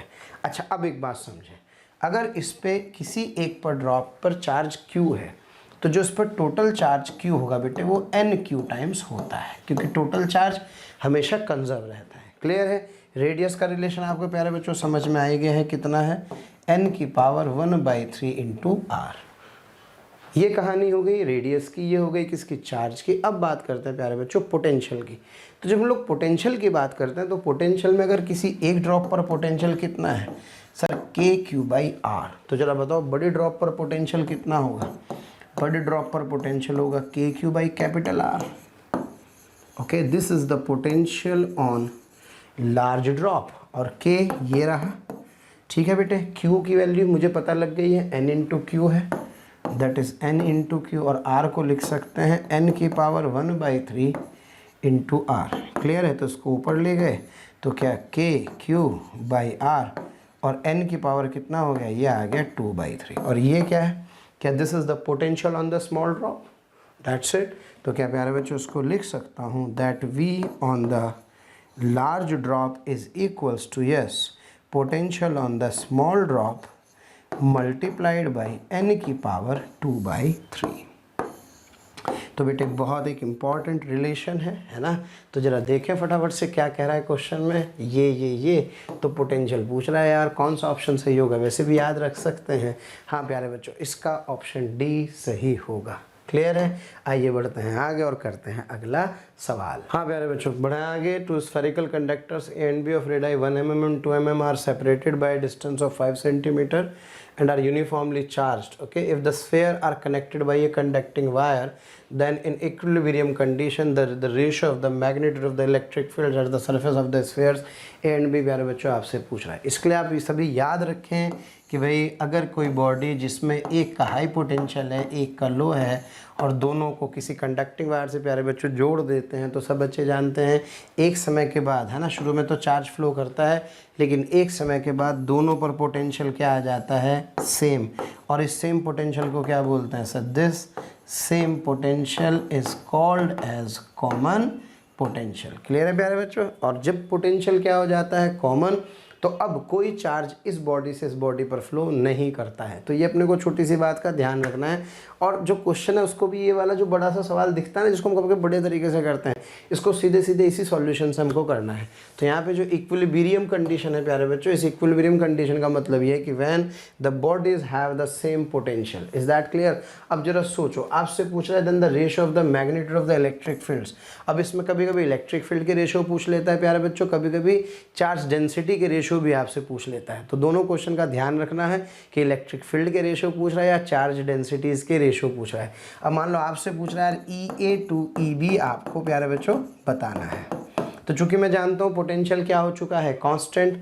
जब पोटेंशियल क्या है, कांस्टेंट है, तो क्या V को क्या लिख सकता हूँ सर, मैं V को लिख सकता हूँ E1 R1 is equals to E2 R2। तो बेटे E1 upon E2 is equals to R2 upon R1। बात खत्म हो गई, यानी कि electric field is inversely proportional to this R। Is that clear.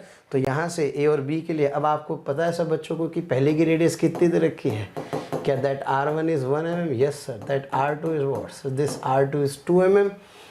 5 centimetre distance से कोई लेना देना नहीं है, इलेक्ट्रिक फील्ड पूछ रहा है।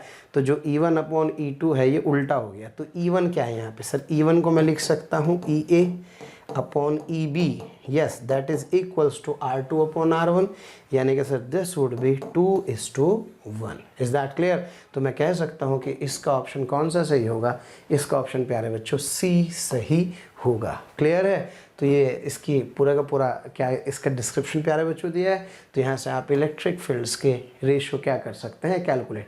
अच्छा, चार्ज डेंसिटी के बारे में भी आपसे पूछ सकता है, तो चार्ज डेंसिटी भी आप जानते हैं, तो चार्ज डेंसिटी के कॉरस्पॉन्डिंग भी इसको लिख सकते हैं। क्लियर है ना। तो ये आपका एक सवाल है जो एक मल्टीपर्पज़ क्वेश्चन है, जो अलग अलग तरह से प्यारे बच्चों पूछा जा सकता है। चलिए बढ़ते हैं आगे और करते हैं अगला सवाल। Let a total charge 2q be distributed in sphere, है ना। स्फीयर सॉलिड नॉन कंडक्टिंग है of radius r with the charge density is given by this. अब तो खूब प्रैक्टिस होने वाली है आपके, एकदम से दिमाग में क्लिक करता होगा। रो आर दिया तो एक स्टेप तो पता ही पता है।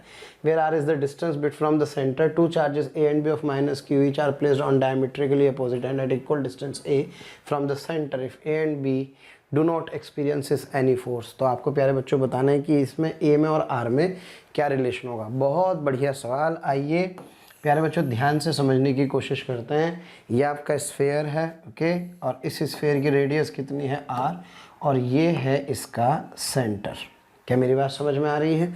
अब सुनो भाई, यानी कि इसके डायमेट्रिकली अपोजिट एंड्स पर यहाँ पर कोई a डिस्टेंस पर इधर a, ओके, और इधर भी a, इस a डिस्टेंस पर दो चार्जेस प्लेस्ड हैं, एक -q और दूसरा प्यारे बच्चों ये भी -q। क्लियर है ना। तो आपसे कह रहा है कि अगर इस पर लगने वाला नेट फोर्स 0 है और इस स्फीयर की जो डेंसिटी है आपको रो r वो भी वेरिएबल है। कितनी है भाई, that density is k into r। कमाल की बात है, the total charge on this sphere is 2q। इस स्फीयर के ऊपर जो टोटल चार्ज है वो कितना है, 2q according to the question आपको गिवन है।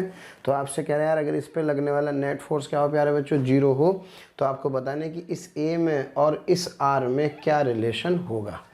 क्लियर है। तो सबसे पहला काम क्या करते हैं, सबसे पहला काम अपन क्या करते हैं, गॉस लॉ लगाते हैं और गॉस लॉ लगा करके इस पॉइंट पर इलेक्ट्रिक फील्ड निकालते हैं।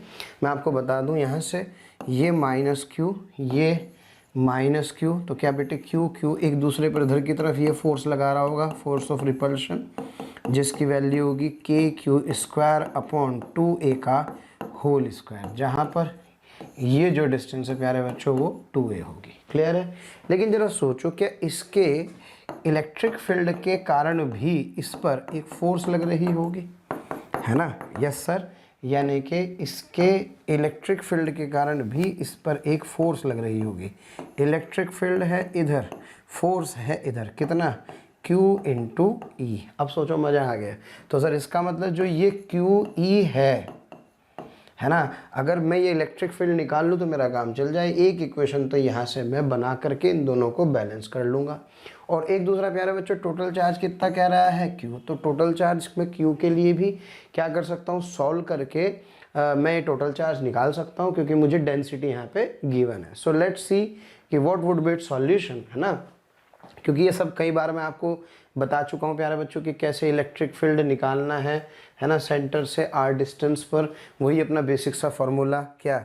ई into 4 pi are square is equals to integral rho, हाँ जी, 4 pi are square D R upon epsilon naught. बस बात खत्म। यहाँ रो की वैल्यू पुट करो तो क्या किसी r डिस्टेंस पर आप क्या कर पाएंगे, इलेक्ट्रिक फील्ड प्यारे बच्चों निकाल लेंगे।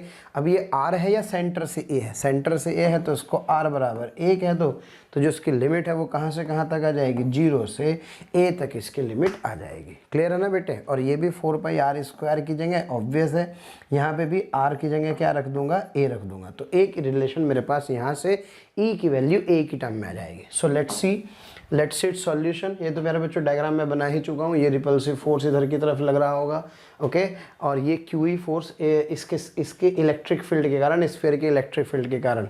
ये फार्मूला मेरे पास आ गया। मैंने इसमें r की जगह क्या रख दिया प्यारे बच्चों, a रख दिया, और मुझे रो गिवन था कितना, k इंटू r, और जब मैंने इसको इंटीग्रेट किया तो इंटीग्रेट करने पास ये मेरे पास इलेक्ट्रिक फील्ड का प्यारे बच्चों एक्सप्रेशन आ गया है। किस डिस्टेंस पर, इस स्फीयर के या सेंटर से कितने डिस्टेंस पर, a डिस्टेंस पर, r is equals to a पर। This is the expression for this electric field. क्या ये बात समझ में आ रही है? अच्छा, अब एक काम करते हैं, इस पे टोटल चार्ज निकालते हैं प्यारे बच्चों। तो टोटल चार्ज के लिए मुझे क्या करना होगा, that total charge Q is equals to integral rho into d. और रो को क्या लिख सकता हूँ, क्या, KR into 4 pi, yes, r square D r, 0 से लेके कहाँ तक, कैपिटल R तक। क्लियर है ना? और ये जो Q नेट है, ये Q नेट कितना है, 2Q है। बस उसको उठा के यहाँ रख दिया, सिंप्लीफाई कर दिया, तो देखो भाई ये रिलेशन मेरे पास यहाँ से आ गई। क्लियर है? अब ध्यान देने वाली बात क्या है प्यारे बच्चों, मुझे अकॉर्डिंग टू द क्वेश्चन ये पता है कि इस चार्ज पर लगने वाला नेट फोर्स 0 है। तो इस पर दो फोर्स लग रहे हैं। कौन कौन से? एक तो ये रिपल्सिव फोर्स जो आपका आ रहा है KQ1 Q2 KQQ over 4 pi epsilon not 2a का होल स्क्वायर। क्योंकि आप सभी यहाँ पर देख रहे थे इस वाले पार्ट पर प्यारे बच्चों, देखो ये KQ स्क्वायर बाई 2a का होल स्क्वायर, और एक जो QE है, ये QE में तो Q आ जाएगा, और E आपने कितना निकाला था यहाँ पे, सर ये इलेक्ट्रिक फील्ड मैंने यहाँ पर कैलकुलेट किया था। हाँ बेटे, ये इलेक्ट्रिक फील्ड मैंने कैलकुलेट किया था K/4a स्क्वायर। तो यहाँ K/4a स्क्वायर इंटू Q रख दिया, दोनों को इक्वेट कर दूंगा, सिंप्लीफाई कर दूंगा, तो सिंप्लीफाई करके प्यारे बच्चों A और R में ये रिलेशन आ जाएगी। तो आशा करता हूँ क्वेश्चन समझ में आया होगा। थोड़ा सा है तो कॉम्प्लेक्स, लेकिन अगर पिछले वाले क्वेश्चंस आप कनेक्टेड वे में मेरे साथ करते चले जा रहे हैं तो मुझे नहीं लगता कि आपको इस क्वेश्चन को करने में कोई बहुत ज़्यादा प्रॉब्लम का सामना करना पड़ रहा होगा। क्लियर है प्यारे बच्चों? आइए बढ़ते हैं और करते हैं अगला सवाल। हाँ प्यारे बच्चों, ये जो मैं क्वेश्चन आपको कराने वाला हूँ बहुत ही प्यारा और बहुत स्टैंडर्ड रिजल्ट है। ये जरा फटाफट से ध्यान से देखें। A solid conducting sphere having a charge Q, okay, is surrounded by an uncharged concentric conducting hollow sphere shell.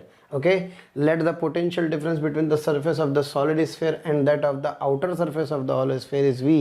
If the shell is now given a charge of 3Q, then the new potential difference between the same two surfaces. तो अब आपसे पूछ रहा है दोबारा से उन surfaces के बीच में पोटेंशियल डिफरेंस क्या होगा। देखो ये ऐसे क्वेश्चन है जिनको देख करके छोड़ने का मन करता है, लेकिन मैं आपको बताऊं, अगर मैं तो आपको थ्योरम पढ़ा दूंगा तो थ्योरम पढ़ाने के बाद 2 मिनट का ये सवाल हो जाएगा। तो आइए प्यारे बच्चों ध्यान से देखें, ज़्यादा प्यारा सवाल है। हाँ जी, ये रहा एक सॉलिड स्फीयर है ना, सॉलिड कंडक्टिंग स्फीयर है जिस पर चार्ज कितना है प्यारे बच्चों, Q। कंडक्टिंग है तो सारा का सारा चार्ज कहाँ होगा सर, सारा का सारा चार्ज इसके सरफेस पर लाई करेगा। ओके, क्या बात समझ में आ रही है? चलिए फिर इसके बाद आपसे कह रहा है एक अनचार्ज कंडक्टिंग होलो स्फीयर है भाई, ए इसके चारों तरफ यहाँ पर, क्लियर है? और इस पर चार्ज कितना है प्यारे बच्चों, इस पर चार्ज भी कितना है, 0 है। Is that clear? चलो अब सवाल इतना है कि इन दोनों के बीच का जो पोटेंशियल डिफरेंस है वो कितना है, v है। देखो क्या कह रहा है आपसे, कह रहा है potential difference between the surface of the solid sphere and that of the outer surface is v। यानी कि कहने का मतलब ये हुआ कि अगर यहाँ पर एक पॉइंट है a और यहाँ पर एक पॉइंट क्या है b, तो ये कह रहा है क्वेश्चन के अकॉर्डिंग प्यारे बच्चों that va minus vb is equals to v। इन दोनों पॉइंट्स के बीच का पोटेंशियल डिफरेंस प्यारे बच्चों कितना है, पोटेंशियल डिफरेंस v है। क्लियर है? एक काम करते हैं, इनर सरफेस की रेडियस को r1, इस इनर स्फीयर की रेडियस को r1 कहूँ और आउटर को क्या कहूँ प्यारे बच्चों, r2 कहूँ। तो अब एक काम करते हैं, a और b पर सबसे पहले पोटेंशियल लिखते हैं और फिर a और b का पोटेंशियल डिफरेंस निकालते हैं। क्लियर है? चलिए तो ये Q कहूँ, इसको Q 0 है अकॉर्डिंग टू द क्वेश्चन। तो आइए फटाफट से प्यारे बच्चों सिंप्लीफाई करते हैं। जब मैं A पॉइंट पर पोटेंशियल लिखूंगा तो A पॉइंट स्फीयर के बाहर वाले पॉइंट पर है, साथ ही इस स्फीयर के अंदर वाले पॉइंट पर है। एक काम करते हैं प्यारे बच्चों, इस Q 0 की जगह मैं यहाँ पे कोई स्मॉल q यूज़ कर लेता हूँ फिलहाल के लिए। तो जब मैं A पॉइंट पर पोटेंशियल लिखूंगा तो potential at point A would be simply KQ, इसके कारण A पर, हाँ जी, KQ/R1। बहुत सारे सवाल कराते हैं हम लोग इसके जब यहाँ क्लासरूम में, लेकिन क्रैश कोर्स है तो है नहीं टाइम, लेकिन फिर भी बताना तो पड़ेगा। तो बेटे देखो इस पॉइंट पर एक तो इसके कारण, खुद के कारण, एक बाहर वाले के कारण भी। और आपको याद होगा किसी स्फीयर के सरफेस पर पोटेंशियल KQ/R होता है, इसके अंदर भी KQ/R होता है और इसके बाहर KQ/r होता है। ये अपने को ध्यान रखना है। तो जरा बताओ ये जो पॉइंट A है क्या ये बड़े वाले स्फीयर के अंदर है, तो इस पर इसके कारण जो पोटेंशियल होगा वो कितना होगा, so that would B plus yes KQ/R2। जो इसकी सरफेस पर होगा वही तो अंदर होगा। अब मैं लिखना चाहता हूँ पोटेंशियल एट पॉइंट B। बेटे B पॉइंट पर पोटेंशियल लिखना है, तो B पॉइंट पर पोटेंशियल इसके खुद के कारण और एक इसके चार्ज के कारण। इसके चार्ज के कारण तो टोटल डिस्टेंस कितनी हो गई, यहाँ से यहाँ तक R2 हो गई, यानी कि दैट वुड बी KQ/R2। ठंडे दिमाग से समझना, बहुत बढ़िया सवाल है। चलिए उसके बाद बेटे B पॉइंट पर इसके खुद के कारण यानी कि सर प्लस KQ/R2। क्या क्लियर है? बस दोनों को डिफरेंस निकाल लो, VA माइनस VB। जैसे दोनों का डिफरेंस निकालेंगे तो दोनों का डिफरेंस निकालने पर, हाँ प्यारे बच्चों, कि ये वाली टर्म तो छम्मा छम्मा हो गई, तो ये आ गया KQ 1/R1 माइनस 1/R2। वाह, ध्यान देना बेटे, इस रिजल्ट में कहीं पर क्या Q वाली टर्म दिख रही है क्या? Q is the charge on the outer surface? No sir. अगर सोचो इसमें आउटर सरफेस का चार्ज इन्वॉल्व नहीं हो रहा है, यानी कि इस पर कोई आउटर सरफेस का चार्ज नहीं दिखाई दे रहा है इस रिजल्ट के पोटेंशियल डिफरेंस के रिजल्ट में, तो इसका मतलब इस वाले चार्ज के होने ना होने से कोई फर्क नहीं पड़ने वाला है। अब देखो क्वेश्चन में कितना मजा आने वाला है। If the shell is now given a charge of 3Q then the new potential difference between the same of the two surfaces. कह रहा है पहले तो कोई चार्ज नहीं था, कह रहा है अब मैंने Q की जगह कितना रख दिया, 3Q। तो क्या 3Q रखने पर ये पोटेंशियल डिफरेंस चेंज होगा? नो सर, क्योंकि ये पोटेंशियल डिफरेंस आउटर वाले शेल के चार्ज पर डिपेंड नहीं करता है। नहीं समझ में आया क्या? यानी कि कहने का मतलब सर केवल इतना सा है कि जब इन दो पॉइंट्स के बीच में पोटेंशियल डिफरेंस लिखूंगा तो ये अंदर वाले नहीं, सॉरी बाहर वाले नहीं, बल्कि केवल और केवल अंदर वाले चार्ज पर डिपेंड करता है। क्लियर है? तो मैं कह सकता हूं सर कि पहले कितना था, क्या पहले V था, तो फिर इसका मतलब अब भी आंसर क्या होगा प्यारे बच्चों, अब भी आंसर इसका V ही होगा। तो बहुत ही प्यारी थ्योरम है ना? तो ध्यान दें, ये ऑप्शन क्या है प्यारे बच्चों, इसका करेक्ट है। इन्होंने ऐसे करके ये रिजल्ट निकाला है, वो भी एक ही बात है। इस रिजल्ट को ध्यान से देखोगे तो इसमें कहीं बाहर वाली सरफेस का चार्ज नहीं आ रहा है। अगर मैं आपसे पूछूं कि एक सरफेस, हाँ बेटे, जिस पर चार्ज कितना है Q1, ये बाहर वाली जिस पर चार्ज कितना है Q2, अब मैंने इसको और कोई चार्ज दे दिया कितना, Q3, तो टोटल चार्ज बढ़ गया। तो जरा बताओ क्या इन दोनों पॉइंट्स के बीच का पोटेंशियल डिफरेंस चेंज होगा? नो सर, इन दोनों पॉइंट्स के बीच का पोटेंशियल डिफरेंस एक्चुअल में अंदर वाले चार्ज के कॉरस्पॉन्डिंग होता है, बाहर वाले के कॉरस्पॉन्डिंग नहीं होता। तो क्या लिखेंगे रिजल्ट? सर रिजल्ट लिखेंगे simply KQ1 1 upon r a minus 1 upon r b. क्या सब बच्चों को मेरी बात समझ में आ रही है? बस हो गया अपना तो काम। चलो प्यारे बच्चों बढ़ते हैं आगे और करते हैं अगला सवाल। ये प्यारे बच्चों बहुत प्यारा सवाल है। मुझे पता नहीं, ऐसा लगता है कि ये क्वेश्चन कहीं ना कहीं पूछा जा सकता है। क्रोटोव का सवाल है वैसे तो, ये एडवांस लेवल का, लेकिन जेईई मेंस में आजकल लेवल थोड़ा सा इस तरह के सवालों का हो सकता है। तो ध्यान दे प्यारे बच्चों, सवाल क्या है। An electrostatic field lines leaves an angle alpha from point charge plus Q1 and connects to the minus Q2 at angle beta, find the ratio Q1 and Q2। Q1 और Q2 का प्यारे बच्चों रेशियो आपसे पूछ रहा है। ये question देखने में तो सीधा लग रहा है, लेकिन एक्चुअल में प्यारे बच्चों सीधा नहीं है। इसको सॉल्व करने के लिए सबसे पहले मुझे यहाँ पे इस Q1 का फ्लक्स लिखना होगा, ठीक है प्यारे बच्चों। फिर इस Q2 का फ्लक्स लिखना होगा। जब मैं दोनों के यहाँ से फ्लक्स लिख लूँगा तो जितना फ्लक्स इसका है उतना ही फ्लक्स इसका है, क्योंकि जितनी लाइन इधर से निकल रही है उतनी लाइन इस पर जा रही है, यानी कि according to the question these flux are same. तो प्यारे बच्चों ये जो एंगल हैं these are the plane angles, these are the plane angles. तो पहले इसके कॉरस्पॉन्डिंग सॉलिड एंगल निकालते हैं। ये आपको पता होना चाहिए कि relation between plane angle and solid angle बहुत काम का रिलेशन है, खूब काम आता है। Yes that solid angle is equals to 2 pi into 1 minus cos theta, है ना बेटे। ध्यान दे, जहाँ पर जो ये थीटा होता है, ये थीटा एक्चुअल में ये जो थीटा है, ये थीटा सेमी एंगल होता है, आधा होता है, और ये है प्यारे बच्चों सॉलिड एंगल। क्या मेरी बात समझ में आ रही है? तो ये प्लेन एंगल है, ये इसका सॉलिड एंगल है। तो सॉलिड एंगल और प्लेन एंगल में ये रिलेशन होता है। अच्छा, ये आप सभी जानते हैं किसी क्लोज सरफेस से फ्लक्स कितना होता है। सर अगर कोई चार्ज एनक्लोज कर दिया जाए तो आप सभी जानते हैं कि 4 पाई स्टेरेडियन से फ्लक्स होता है Q अपॉन एप्सिलॉन नॉट। तो यूनिट से कितना होगा? क्या Q upon 4 pi epsilon not. तो किसी सॉलिड एंगल से फ्लक्स कितना होगा? Q upon 4 pi epsilon not into omega. Okay, ये है प्यारे बच्चों फ्लक्स, किससे? इस सॉलिड एंगल से फ्लक्स। तो सॉलिड एंगल को Q/4 पाई एप्सिलॉन नॉट से मल्टीप्लाई कर दोगे तो इस चार्ज की कॉरस्पॉन्डिंग क्या निकाल लेंगे? फ्लक्स की वैल्यू कैलकुलेट कर लेंगे। अब आइए फटाफट से प्यारे बच्चों इस क्वेश्चन को समझते हैं। हाँ जी, ये जो चार्ज था, क्या ये चार्ज Q1 है? ये कितना एंगल बना रहा है प्यारे बच्चों? ये बना रहा है अल्फा। अल्फा प्लेन एंगल है, तो जो इसका सॉलिड एंगल होगा, कौन सा एंगल? जो इसका सॉलिड एंगल होगा, that solid angle would be 2 pi into 1 minus cos alpha. तो इसका जो फ्लक्स होगा, किसका? इस चार्ज Q1 का, इस चार्ज Q1 का जो फ्लक्स होगा, that flux would be yes Q1। हाँ जी, ये चार्ज कितना था प्यारे बच्चों? Q1 upon 4 pi epsilon not into 2 पाई क्या 1 माइनस कॉस अल्फा। बोलो यस सर। अब एक बात बताओ, ये जो चार्ज Q2 है, ऑब्वियस है तो चार्ज निगेटिव, तभी तो इस पे फ्लक्स आ रहा होगा। तो क्या इसके कॉरस्पॉन्डिंग भी मैं फ्लक्स कैलकुलेट कर सकता हूँ? तो that 5 4 that Q2 is equals to Q2 upon 4 pi epsilon naught 2 pi into 1 minus cos beta. According to this question this flux are the same, यानी कि प्यारे बच्चों इन φ1 और को किसके बराबर कर दो?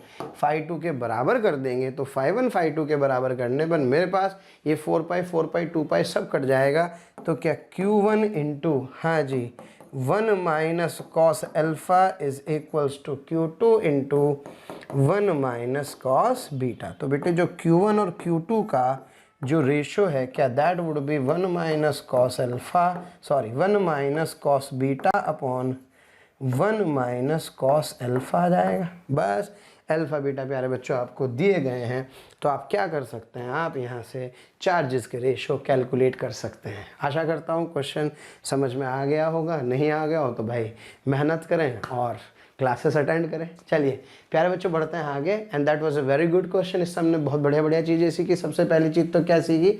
सबसे पहली चीज़ एक प्लेन एंगल और सॉलिड एंगल में हमने प्यारे बच्चों रिलेशन सीखा। फिर इस रिलेशन से अगर सॉलिड एंगल पता है तो उसके कॉरस्पॉन्डिंग क्या निकालना सीखा प्यारे बच्चों? उसके कॉरस्पॉन्डिंग हमने फ्लक्स निकालना सीखा। इतनी प्यारी टेक्निक है ये फ्लक्स निकालने की कि कोई भी सवाल, बड़े से बड़ा सवाल ऐसे क्या होता है, चुटकियों में प्यारे बच्चों से सॉल्व हो जाता है। टाइम होता तो मैं आपको बताता, खैर कोई बात नहीं, समझने वाले तो इससे भी समझ गए होंगे, और नहीं समझ में आ रहा तो मेहनत करें। चलिए प्यारे बच्चों बढ़ते हैं आगे और करते हैं अगला सवाल। हाँ भाई, ये क्वेश्चन मैंने आपको ऐसे ही बीच में डाल दिया, ध्यान से पढ़ना, करना, मजा आएगा। ये वो दुनिया भर की बातें अब तुम देख लेना, इसमें आंसर क्या आने वाला है। अब तुम समझ जाओ उसका आंसर अगर वी है तो क्या सवाल है, ये तुम्हारी जिम्मेदारी है। देखते ही आंसर आ जाना चाहिए, ध्यान रखना भाई।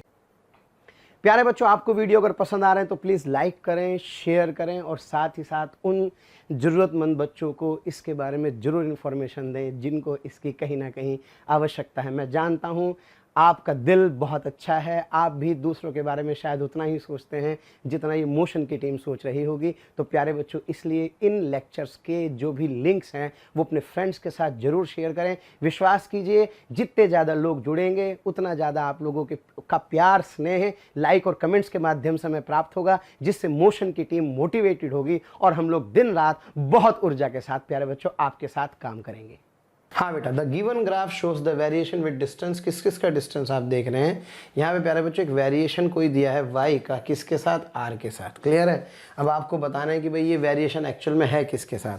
Potential of a uniformly charge sphere, potential of a uniformly charge spherical shell, electric field of a uniformly charge sphere और electric field of a uniformly charge spherical shell. सब बच्चे जानते हैं पोटेंशियल यहाँ कांस्टेंट है और ये है, तो किसका है ये सर? ये है बेसिकली, हाँ जी, किसका? किसी शेल का, किसी चार्ज शेल के पोटेंशियल का एक्सप्रेशन, क्योंकि अंदर कांस्टेंट होता है और बाहर जाने पर क्या होता है प्यारे बच्चों, कम। तो मैं कह सकता हूँ it is simply the potential of a uniformly charge spherical shell. यानी कि इसका ऑप्शन प्यारे बच्चों कौन सा सही है? इसका ऑप्शन बी सही होगा। क्लियर है? चलिए बढ़ते हैं आगे। इस तरह के भाई लाइन लगा के सवाल आते हैं पेपर में, थोड़ा सा कैलकुलेशन में हम ना उलझ जाएं इसलिए थोड़ा सा इससे डरते हैं। आइए फटाफट से इन क्वेश्चन से भी दो दो हाथ कर लिए जाएं।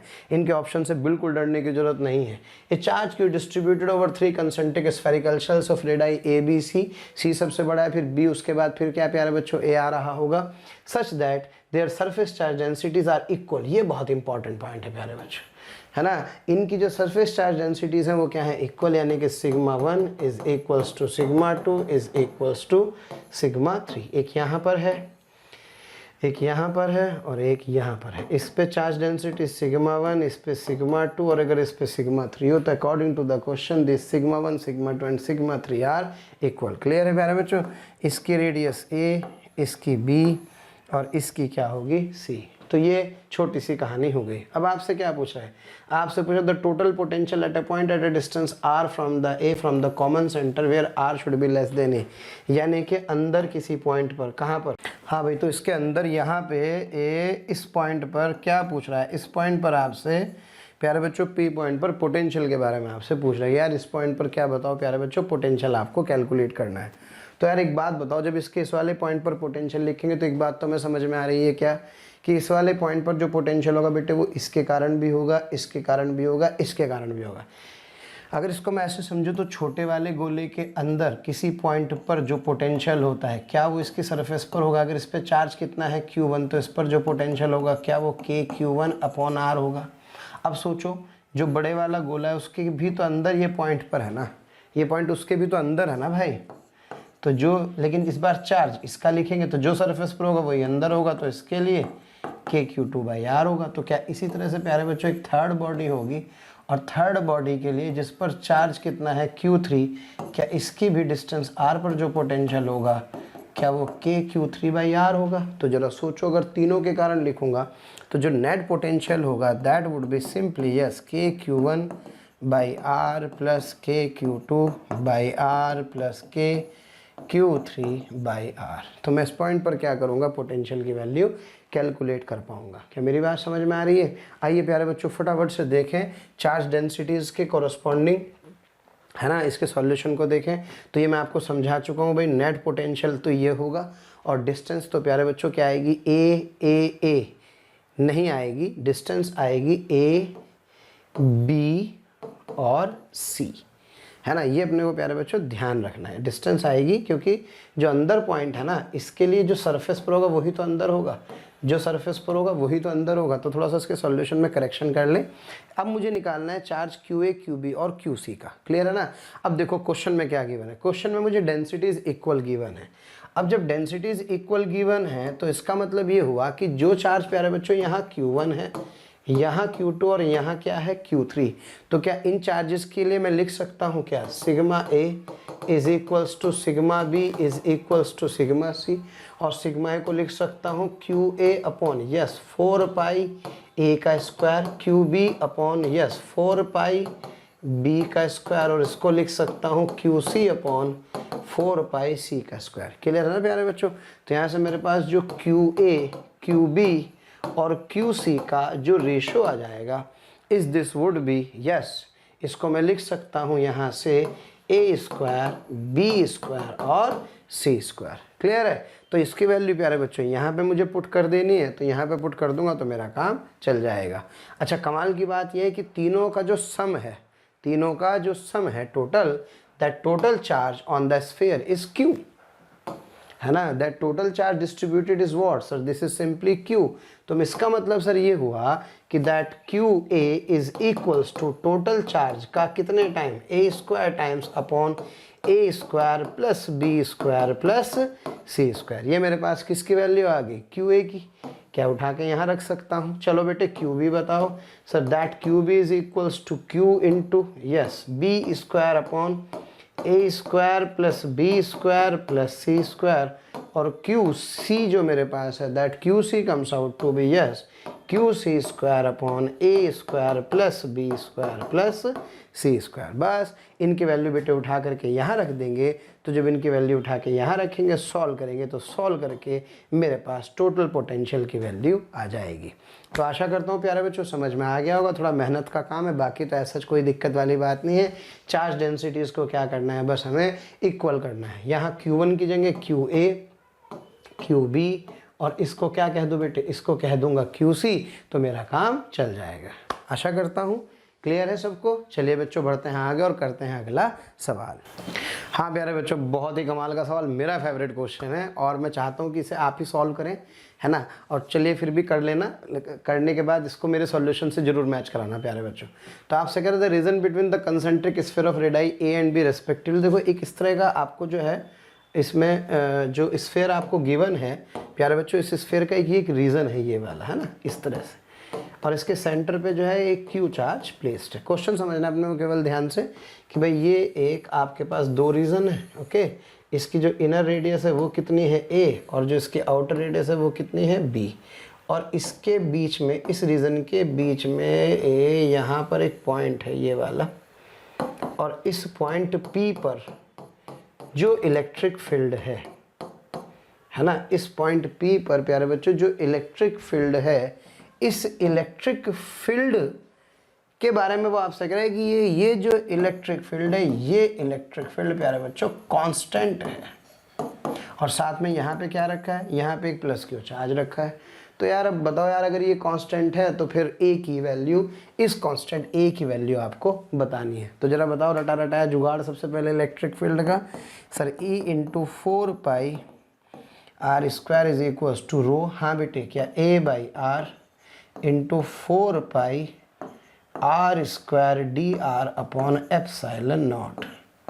क्लियर है प्यारे बच्चों, ये तो रट गया है आपको, तो आप इसे सॉल्व करेंगे और लिमिट ध्यान रहे, हाँ जी, इसके बीच तो A से लेकर के R तक, यानी कि प्यारे बच्चों A से R तक इसकी लिमिट ले लीजिए।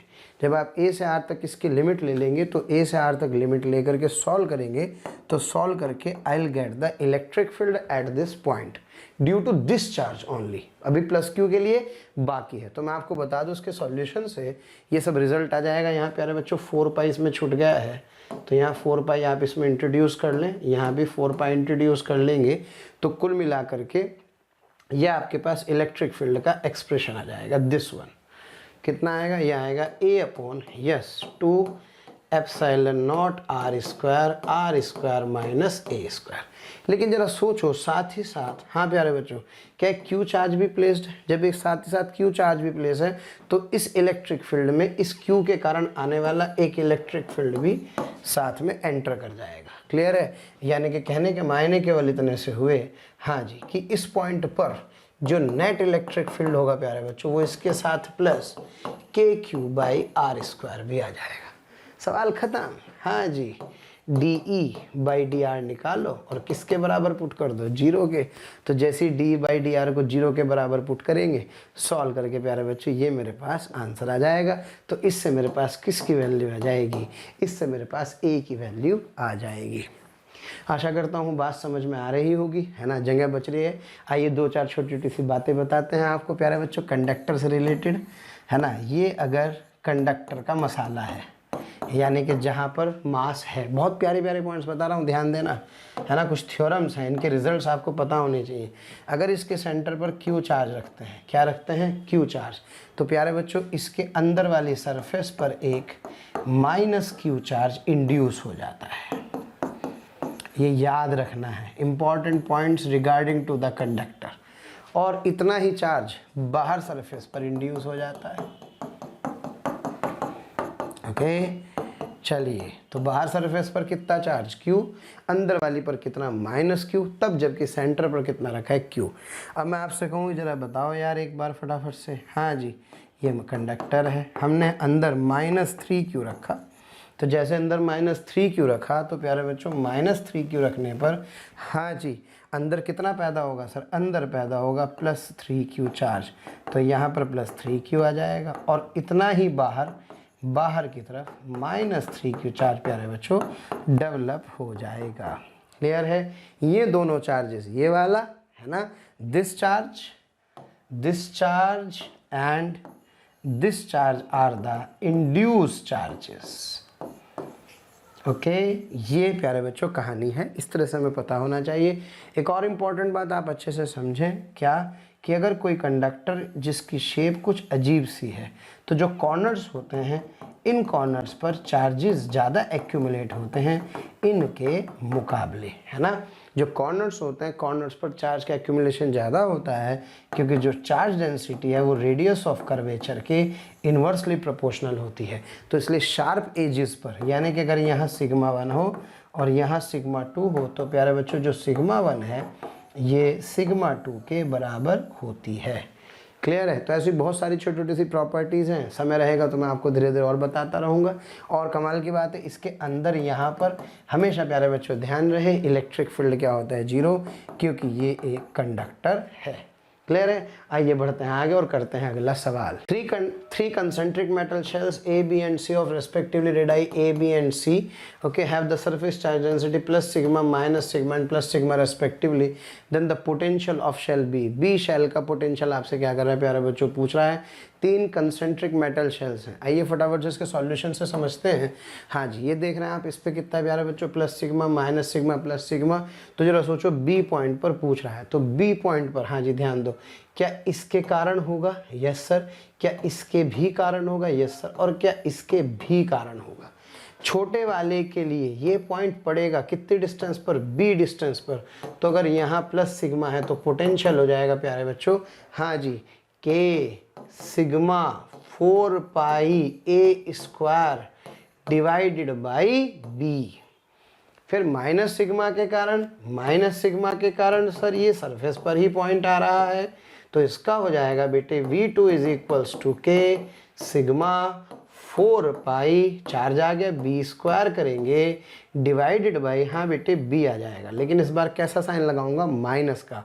और तीसरा, जो सरफेस पर है वही तो अंदर होगा, यानी कि इस वाले के अंदर अगर ये पॉइंट है तो जो इसकी सरफेस पर होगा वही अंदर होगा। तो सरफेस पर जो पोटेंशियल होगा K प्लस सिग्मा, हाँ जी, 4 पाई C² डिवाइडेड बाई C आ जाएगा। क्योंकि सरफेस के लिए तो डिस्टेंस C यूज़ करेंगे ना। बस बेटे तीनों का क्या कर दो, तीनों का सम कर देंगे, तो सम करके मेरे पास B पॉइंट पर नेट पोटेंशियल आ जाएगा। आशा करता हूँ सब बच्चों को क्वेश्चन समझ में आ रहा होगा। चलिए बच्चों बढ़ते हैं आगे और करते हैं अगला सवाल। हाँ भाई, ये क्वेश्चन भी कई बार प्यारे बच्चों पूछा गया है। यहाँ से मैं आपको बता दूँ, बहुत सारी प्रॉपर्टीज़ हम कंडक्टर की जो छोड़ चुके थे वो हम यहाँ पे आकर के क्या करेंगे प्यारे बच्चों, स्टडी करेंगे।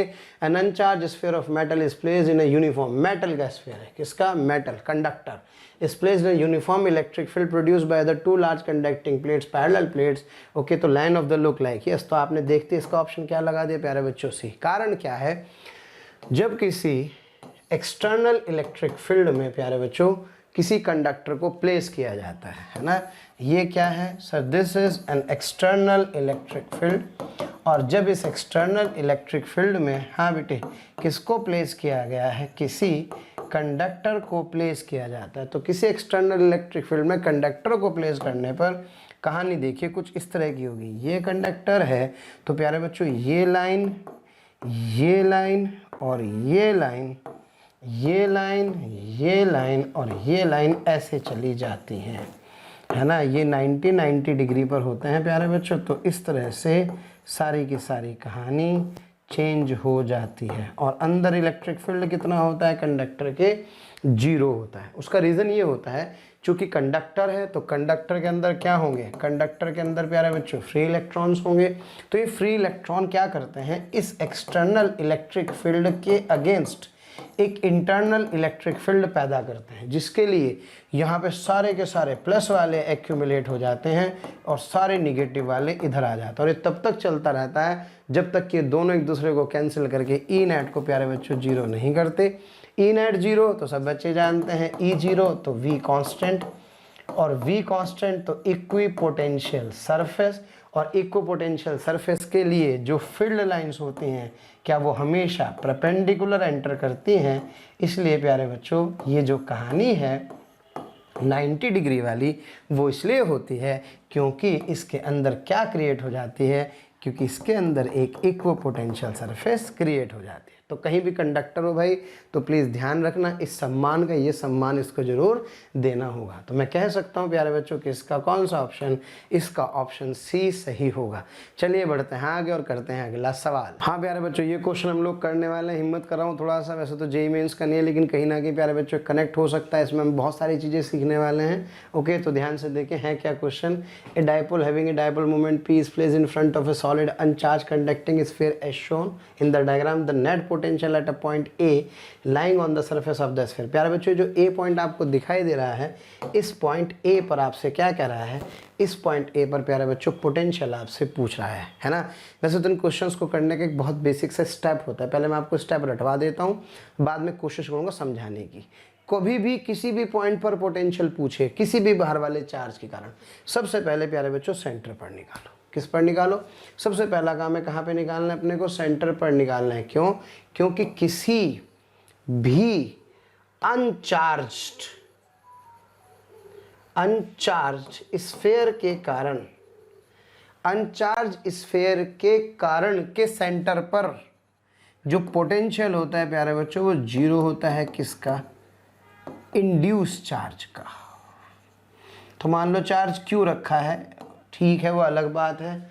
तो आप जब भी इसके सेंटर वाले पॉइंट पर पोटेंशियल लिखेंगे तो यहाँ जो पोटेंशियल है वो इंड्यूस चार्ज का 0 आता है। केवल किसका आता है, क्यू के कारण आता है।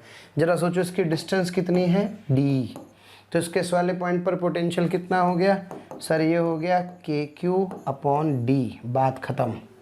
और आप सभी जानते हैं स्फीयर के सेंटर पर जो पोटेंशियल होता है क्या वही इसके किसी भी पॉइंट पर होगा। यस सर, मैं अच्छे से जानता हूँ, ये आप जानते हैं बेटे कंडक्टर के अंदर यहाँ सब जगह वही तो होगा।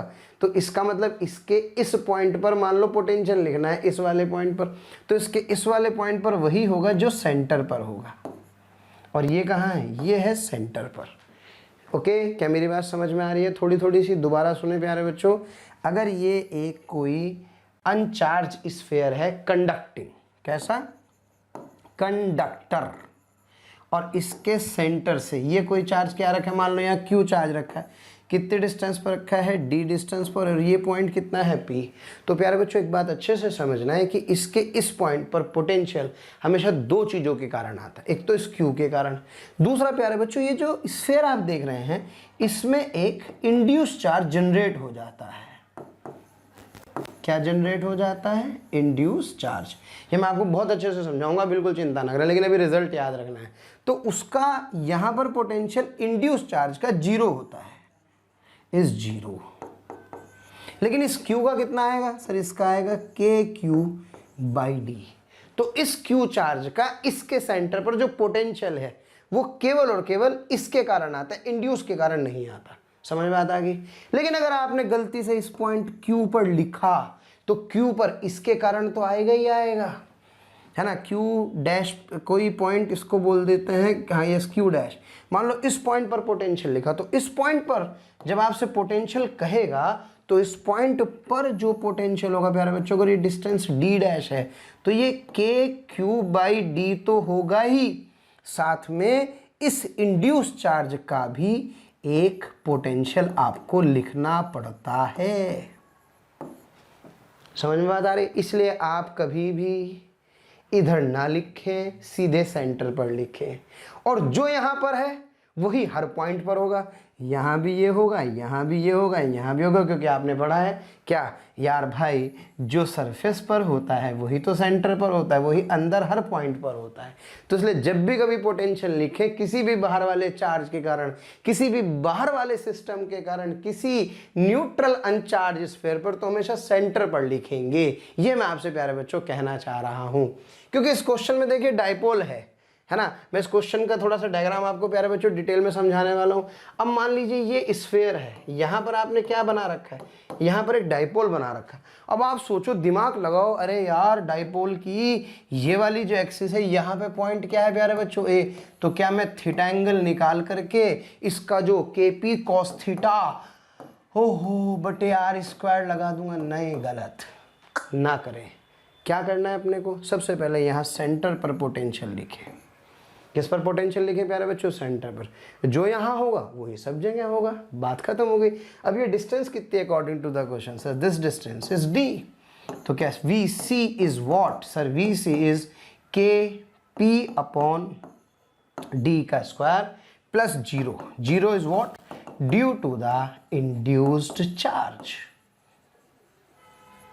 क्या बेटे मेरी बात समझ में आ रही है? और जो यहाँ होगा ऑब्वियस है वही कौन से पॉइंट पर होगा, वही प्यारे बच्चों ए पॉइंट पर हो जाएगा, तो मेरा काम चल जाएगा। अब मुझे लग रहा है शायद क्वेश्चन में आपको ये जो डिस्टेंस है ये आर गिवन है, ये आर गिवन है, तो क्या मुझे ये वाली डिस्टेंस डी पता लग जाए तो क्या बेटे मेरा काम चल जाएगा, मेरा आंसर आ जाएगा। क्लियर है ना? तो इसलिए प्लीज़ उधर नहीं जाना है, सबसे पहले सेंटर पर पोटेंशियल लिखना है, और जो सेंटर पर होगा प्यारे बच्चों वही सब जगह होने वाला होगा। क्लियर है? तो मैं कह सकता हूँ कि इस सिचुएशन में देखो ये एंगल कितना है प्यारे बच्चों, फाई, ये डिस्टेंस कितनी है यहाँ से यहाँ तक? सर ये है आर, ये है कैपिटल आर, तो क्या मैं लिख सकता हूँ D cos phi is equals to are?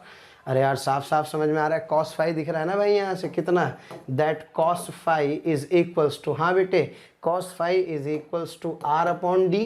तो यहाँ से मेरे पास that D is what? That D is R upon cos phi. Clear है? तो ये मेरे पास आ गया K P upon R square cos square phi. So this be the answer. Clear है? तो मैं कह सकता हूँ कि इसका बी ऑप्शन सही होगा। इसलिए जब भी कभी पोटेंशियल पूछा जाएगा तो हमेशा ध्यान रखना है, पहले सेंटर पे निकालना है। एक क्वेश्चन दे रहा हूँ करने के लिए, हाँ भाई ये है एक क्यू चार्ज जो यहाँ से कितने डिस्टेंस पर है, डी डिस्टेंस पर है प्यारे बच्चों, इसके सेंटर वाले पॉइंट पर, है ना, आपको बताना है कि नेट पोटेंशियल कितना होगा। साथ ही जो पॉइंट यहाँ पर ए है जो कि यहाँ से d/2 डिस्टेंस पर है, कितने पर? d/2 डिस्टेंस पर है। तो इस पॉइंट ए पर इंड्यूस्ड चार्ज का पोटेंशियल लिखना है। अब आएगा बेटे मज़ा। किसका पोटेंशियल लिखना है?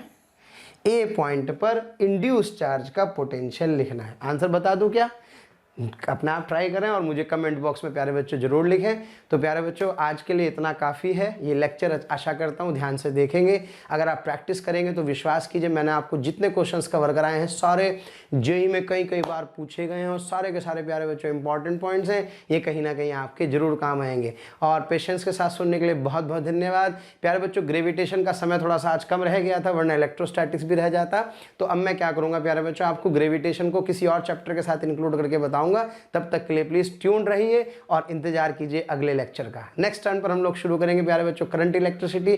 तो प्लीज अच्छे से पढ़ के आएं ताकि आप इस चैप्टर को और अच्छे से एंजॉय कर सकें। बहुत बहुत धन्यवाद शुभकामनाओं के सहित। Thank you very much. प्यारे बच्चों, अगर आपको लेक्चर पसंद आ रहे हैं और मैं आपसे कहता हूं कि आपको लग रहा है कि ये टॉपिक भी सर से ही पढ़ना है और आप उसके लिए कोई आपकी क्यूरी है या कोई भी आपका किसी भी तरह का प्रॉब्लम है, तो आप इस टोल फ्री नंबर पर संपर्क कर सकते हैं। टोल फ्री नंबर है 18002121 799 18002121 1821 799 18002121 799।